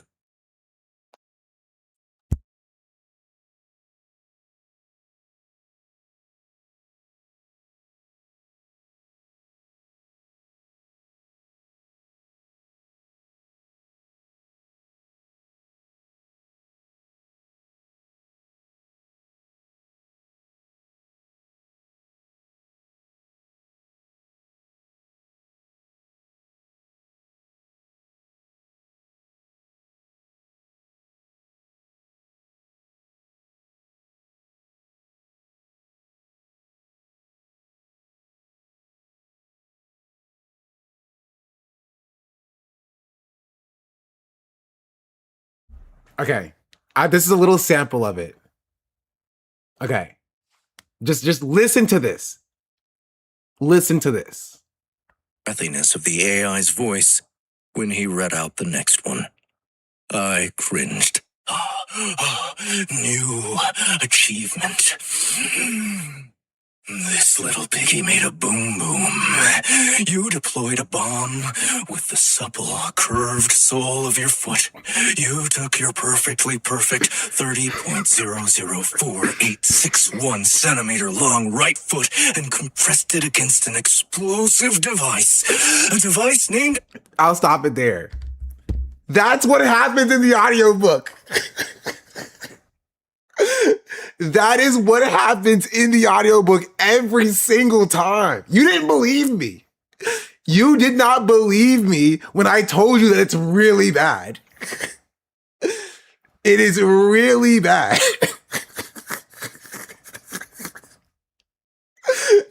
You listen to this in the whip? I can't even turn it off. I can't even skip it when I'm in the car. You're just like, ugh. Yes, it's Dungeon Crawler Carl. And it would be one thing if it happened like once a book. If once a book there was this whole like foot fetish thing, I'm like, whatever, I can look past it. And no, it happens so often. If you don't know, okay, for a little bit of a context, Dungeon Crawler Carl, it's essentially about an alien invasion that turns into sending a bunch of humans into a dungeon to fight, like, you know, kind of like SAO style. They have to like fight through each level to get to like level 18 to beat the dungeon. That's the kind of the context of the book itself. Right? It's overseen by like a conglomerate corporation and like a authoritarian government from aliens, right? Alien governments and corporations. But also the dungeon has a system AI that is the AI that kind of handles what happens inside of the dungeon itself, right? For some inexplicable reason, the dungeon AI has taken to Carl, who's the main character, and Carl's feet.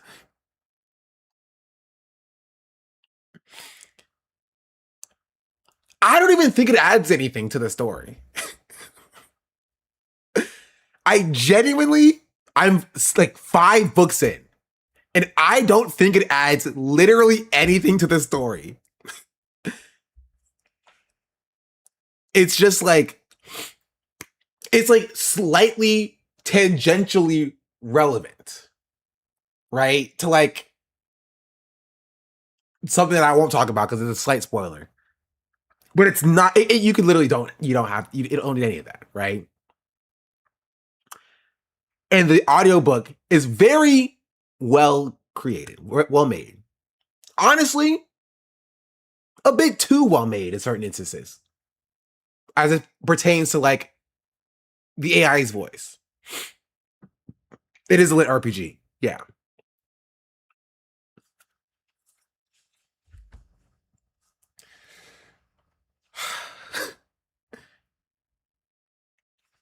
And I'll play some more of it so you guys can really enjoy it.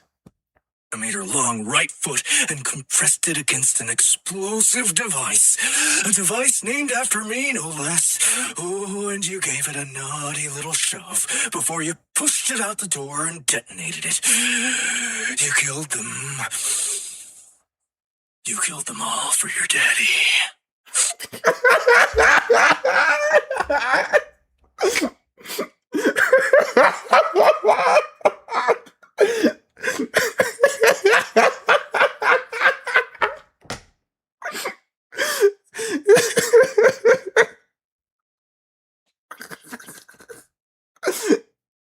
That's what you get from the audiobook, bro.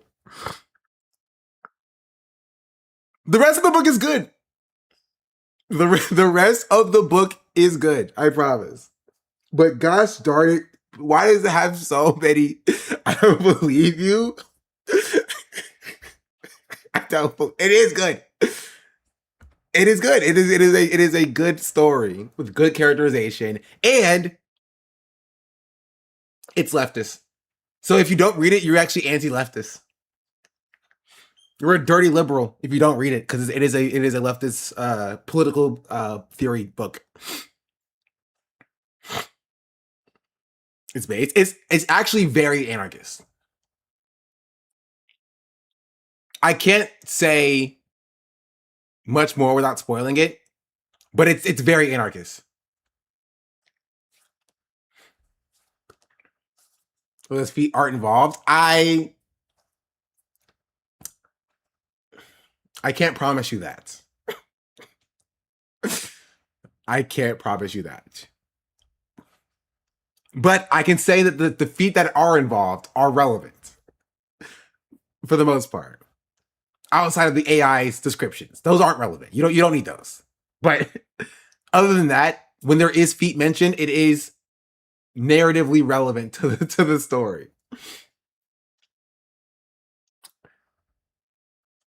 So, yeah. Yeah. Anyway, that's something I wanted to share with the team, with the fam.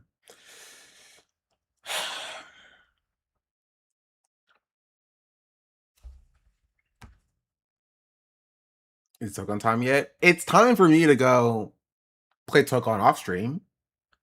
I might play Marvel Rivals off stream. Who knows? That's a spoiler.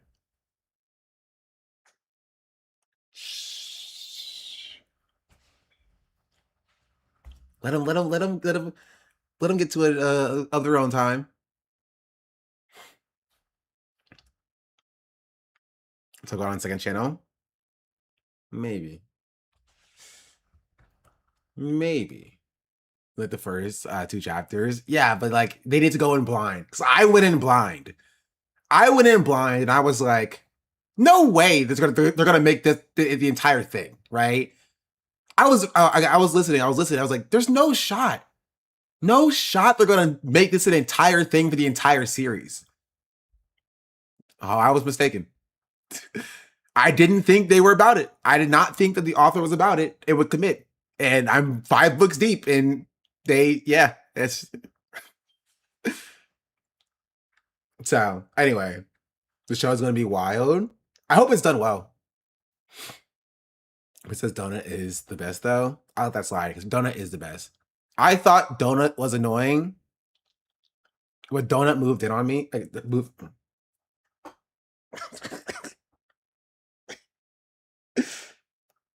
you know what I mean. You know what I mean. You know what I mean.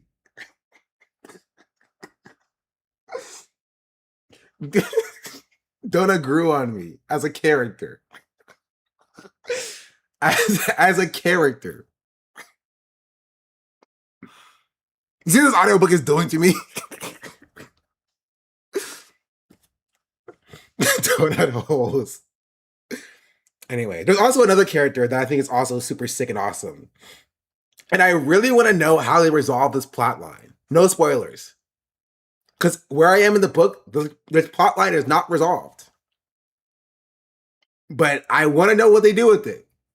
Because if they kill off my favorite character, I'm going to have a problem. So we're going to see what that's about. Anyway, have y'all seen a freaking Absolute Cyborg?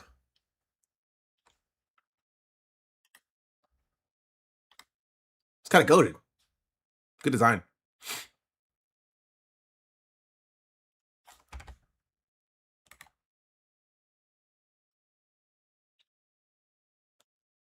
You see this cooking this weekend? If only they can cook in their shows, because in their movies, because they got the Absolute comics are like, I think just significantly better than whatever they're doing in the main universe. You should visit or watch if you if Overwatch actually wrote something for him. Absolute Batman is peak. Absolute Catwoman is, you know. Sorry.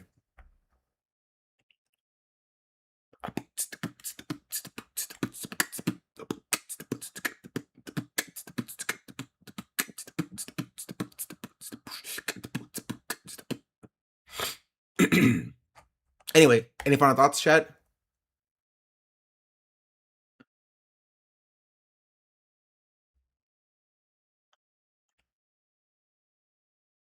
Wait, listen to that again?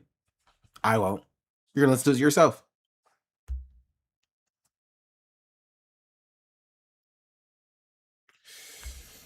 All right.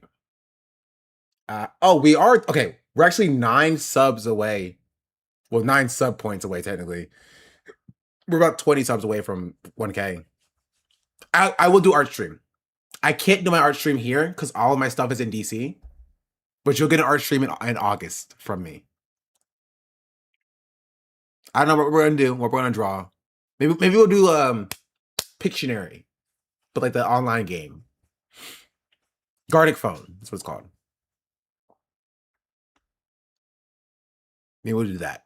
Gartic Phone with chat. Yeah. If that's it, I'm gonna go find my doggies. But all right. Mods, play me out. Twitch, clip that.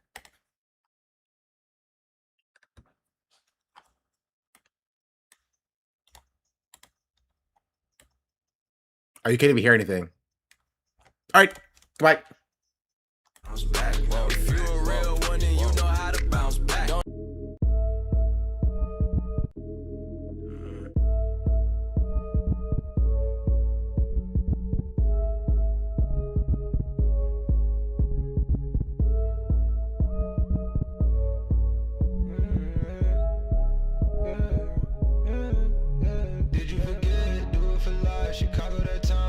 Aside, wonderful vibe, wonderful night. Did it with try. All I get is you and I. Off in this club, bumping and grind. Who made it flood? You see the signs.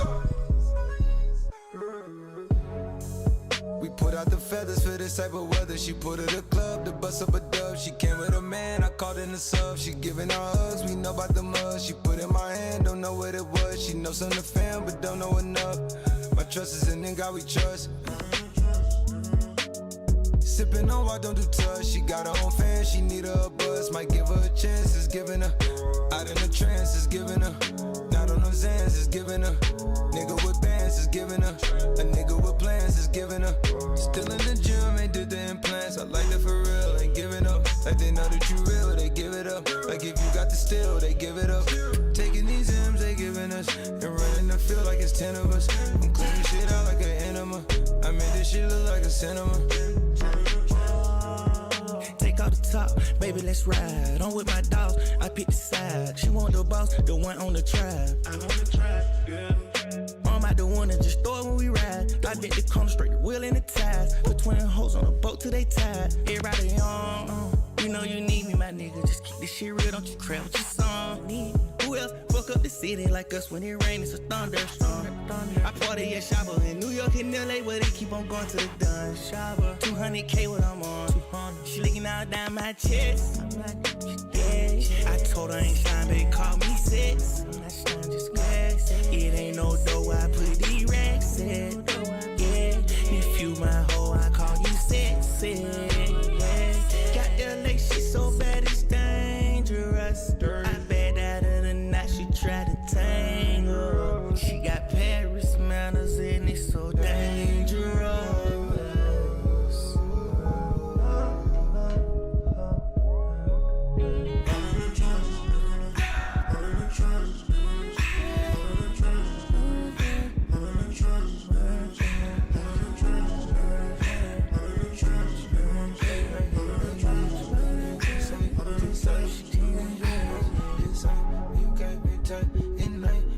So far in time, I move so far in time. I've been whipped up in night. I've been whipped up in whip my fists up in drive.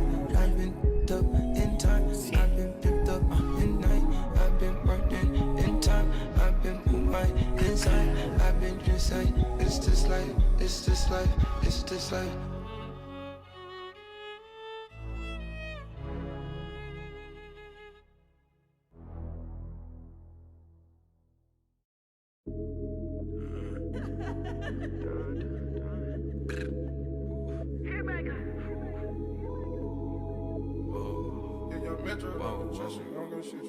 Last night took a L, but tonight I bounce back.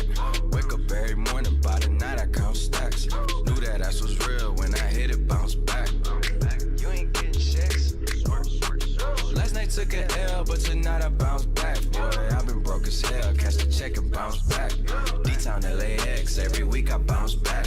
If you a real one, then you know how to bounce back. Don't know nobody, oh nobody, always on the fucking job. I got no hobbies, got the city fucking with me, cause I'm homegrown, vibing out more than my phone. No, leave me alone, me on my own, no. Look, I cut the bitch off like an edit. My daddy a G, it's genetics. I heard your new shit is pathetic. Your contrast should be shredded. To my dogs on a private jet from the public house, and I kept a G, yeah, 1,000. Click stars studded like the Paramount money.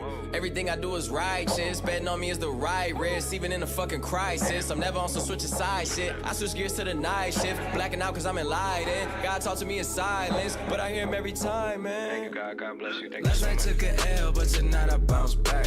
Wake up every morning, by the night I count stacks. Knew that ass was real when I hit it, bounce back. You ain't getting checks. Last night took an L, but tonight I bounce back. Boy, I've been broke as hell, catch the check and bounce back. D-Town LAX, every week I bounce back. If you a real one, then you know how to bounce back.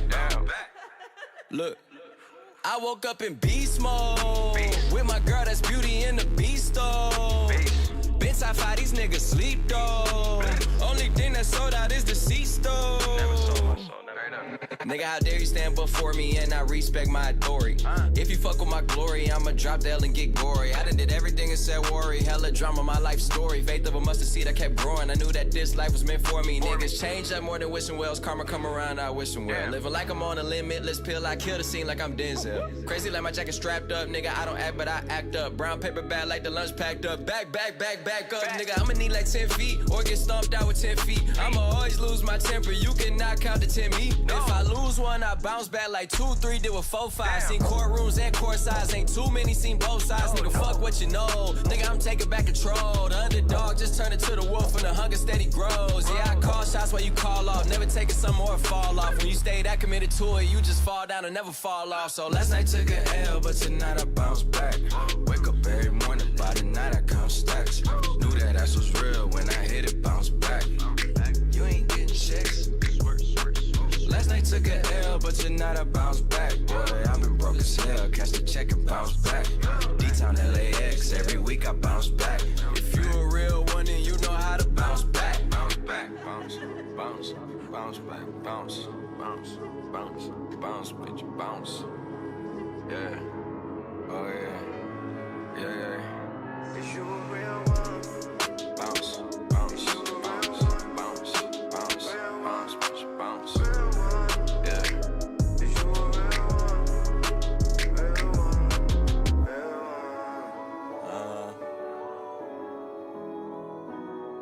Done.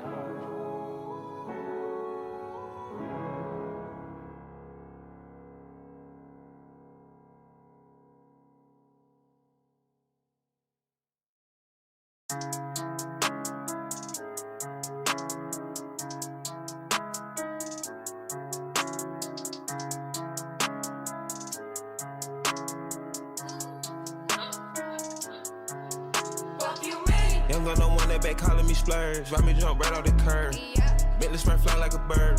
Spin on the first and the third. Solid, I'm keeping my word. Can't be my equal, I don't know what you heard. Crank up the foreign, I swear. Keep me a stick if they purge.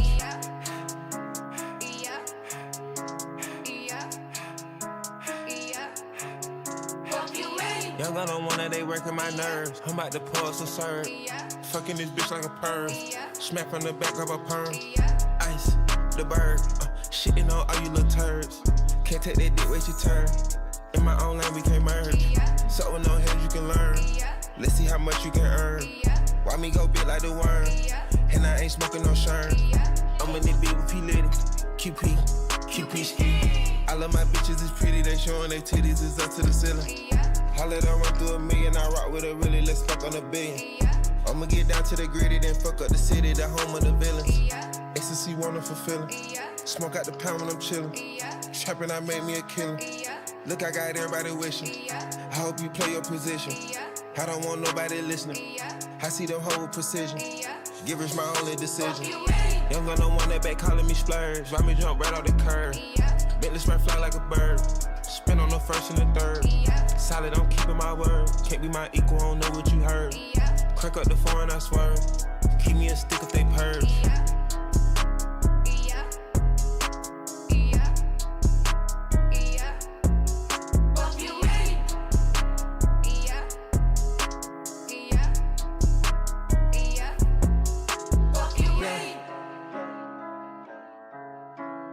Yeah.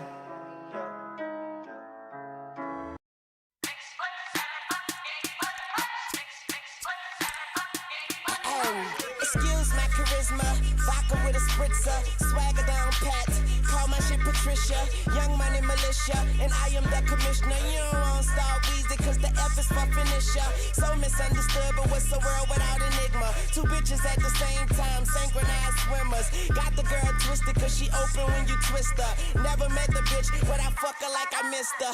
Life is the bitch, and death is her sister. Sleep is the cousin, what a fucking family picture. You know Father Time, we all know Mother Nature. It's all in the family, but I am of no relation. No matter who's buying, I'm a celebration. Black and white diamonds, fuck segregation. Fuck that shit, my money up. You niggas just hunting up. Young money running shit, and you niggas just runner ups. I don't feel I done enough, so I'ma keep on doing this shit. Let's tune shit, a young tuna fish. Yeah.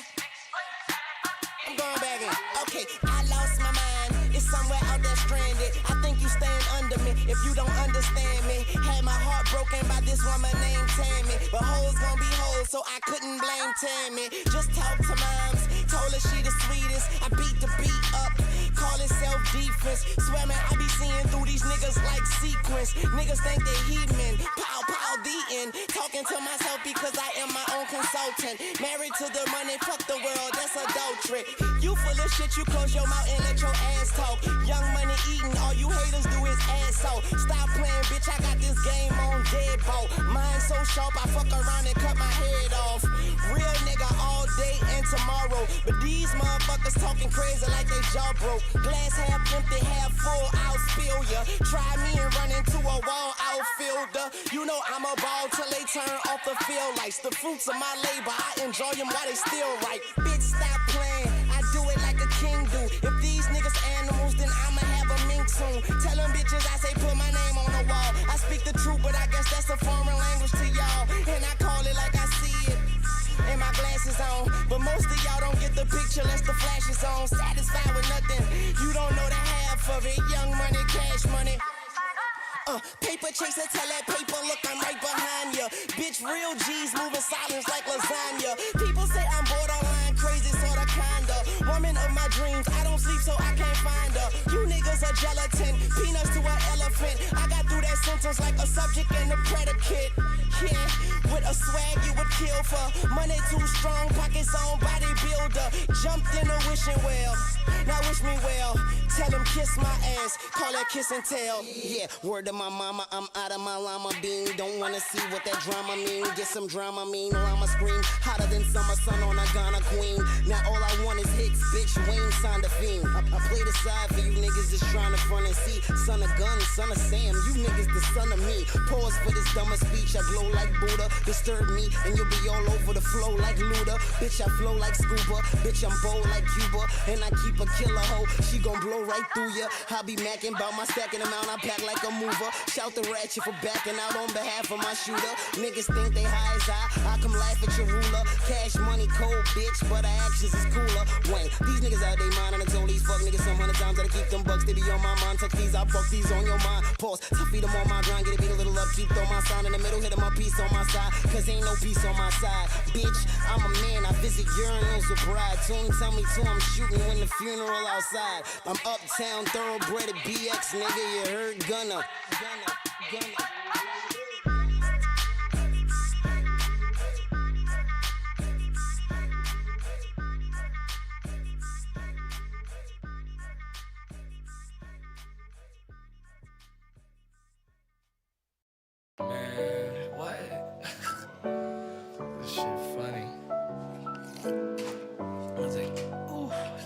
Strong as fuck, boy.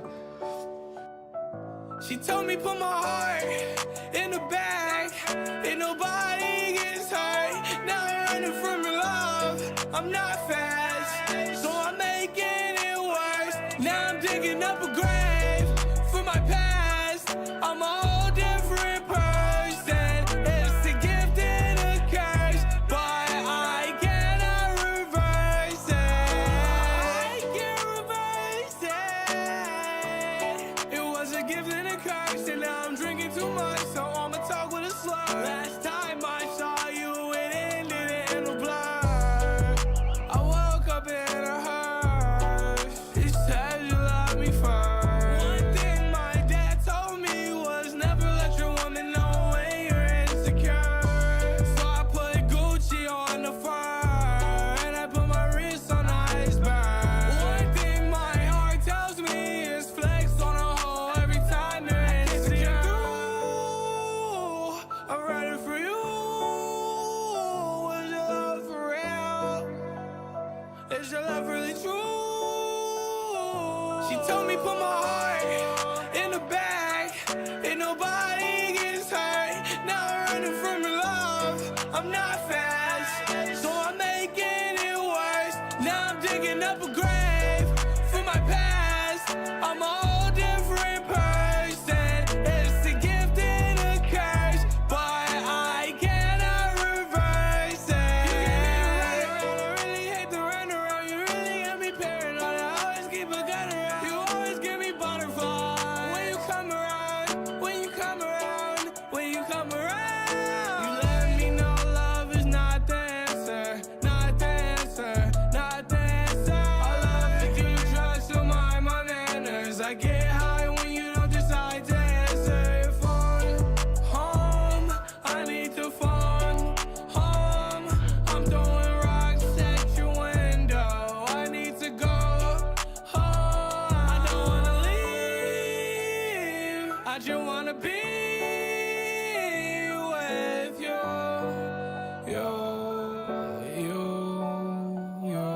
She told me put my heart in the bag, and nobody gets hurt. Now I'm running from your love. I'm not fast, so I'm making it worse. Now I'm digging up a grave for my past.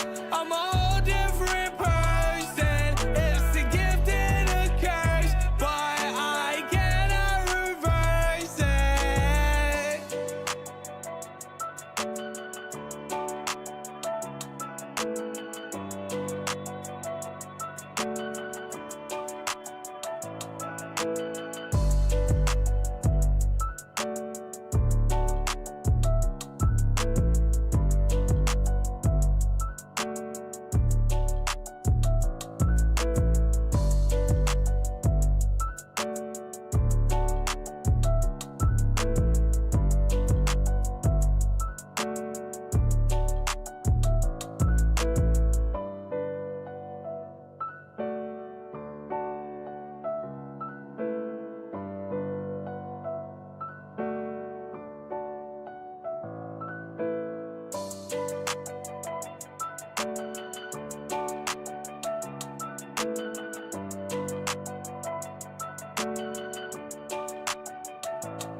Let's go.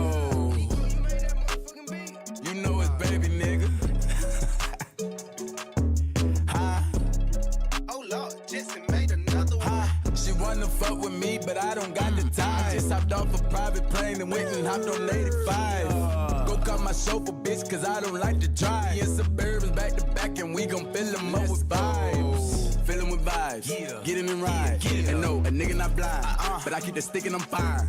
Ain't met a nigga in life, just fucking with me, say he did and he lied. We got so many vibes stuffed in the car, we can fuck them hoes 6 at a time. I made them hoes say that nigga so fine, girl, he got the dick you can feel in your spine. Yeah, that's what they say about baby. You know that them bitches don't play about baby. Baby should go run for president. Look what God did, took a time with me. Got a red and white hoe like a peppermint. Put the hotel, take the vibes in. She gon' fuck me and fuck with my brethren. My brother know, having 3 hoes in the king side. I ain't finished yet, get another bitch. Got a riding dick and screaming hee-haw. You made me proud, girl, you a cowgirl. She did a handstand, I'm like, wow, girl. Got me fucking her upside down. Ooh, wow. Yeah, we going dumb, say she wanna come. I'm looking like when, she looking like now. Some more came in, say they wanted two. I tell my brother, bitch, I'm out. I know she wanna fuck with me, but I don't got the time. I just hopped off a private plane and went and hopped on 85. Go cut my chauffeur, bitch, cause I don't like to drive. Me and Suburbans back to back and we gon' fill them up with vibes. She wanna fuck on me, but I don't got the time. Just hopped off a private plane and went and hopped on 85. Go cut my chauffeur, bitch, cause I don't like to drive. Me and Suburbans back to back and we gon' fill them up with vibes. Let's get on the jet, come give me some neck. She ain't picking up, and her niggas just called. She gon' send him a text. I don't need no top, bitch, you know I'm a dog. Better send me the bet. Ever made you $1 million? I tell them little me that. Ain't offending me yet. My bitch Rick Cardi, I'm in this bitch feeling like sex. $250,000 on my neck, 1.2 on the crib, 400,000 on the whip. Digging down your little bitch. I'm about to go buy me a coupe. Pull up, make the doors raise the roof. Louis V on me for T. I buy with a pole like a tree. Baby Ray Allen from 3. Swiss. You leave me open, I shoot. We like Martin and Bam at the hotel. We kicking hoes out, get the boot. D.O. catching bodies, they bout it. We having new vibes in the lobby. That's wherever we go, ain't no problem. I just told the bitch no, she was child. She wanna fuck with me, but I don't got the time. Just hopped off a private plane and went and hopped on 85. Go cut my chauffeur, bitch, cause I don't like to drive. Me and Suburbans back to back and we gon' fill them up with vibes. Yeah. Rolling up and hit this magic. Growing up and hit this magic. With the gang, we ball out, it can get tragic. All we got, we gon' let you niggas have it. Stuck in my ways, think I need to change my habits. What would you do if you were me and didn't have shit? Look in the mirror, now I'm feeling like a savage. Tell my son I love him, for him I'ma make it happen. Now my dream's reality, not going back to trapping. You say that you proud of me, I turn my back, you laughing. Now I hit the scene, they like lights, camera, action. Living in a dream, now my music they be blasting. Step out, I'm a star, always in the latest fashion. Had to set the bar, niggas try to catch me lacking. Bank account for my son, he won't have to struggle. You can see it in my eyes, all I do is hustle. They tried to knock me off my feet, I'm ready to rumble. Feel like I ain't ate in weeks, working off the muscle. Oh yeah, oh my, we ride for my brothers, no lie. All you niggas can die, never wrong, they right. I ain't changing my side, yeah, we in it for life. If you went up and hit this magic, with the gang, we ball out, it can get tragic. All we got, we gon' let you niggas have it. Stuck in my ways, think I need to change my habits. What would you do if you were me and didn't have shit?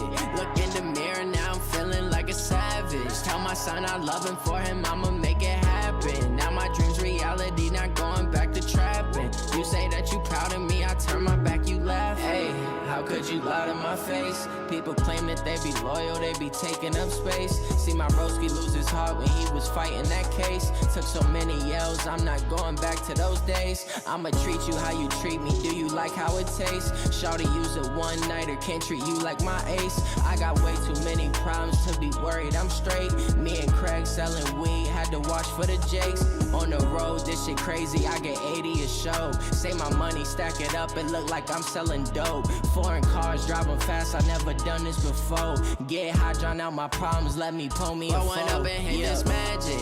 With the gang, we ball out, it can get tragic. All we got, we gon' let you niggas have it. Stuck in my ways, think I need to change my habits. What would you do if you were me and didn't have shit? Look in the mirror, now I'm feeling like a savage. Tell my son I love him, for him I'ma make it happen. Now my dream's reality, not going back to trapping. You say that you proud of me, I turn my back, you laughing.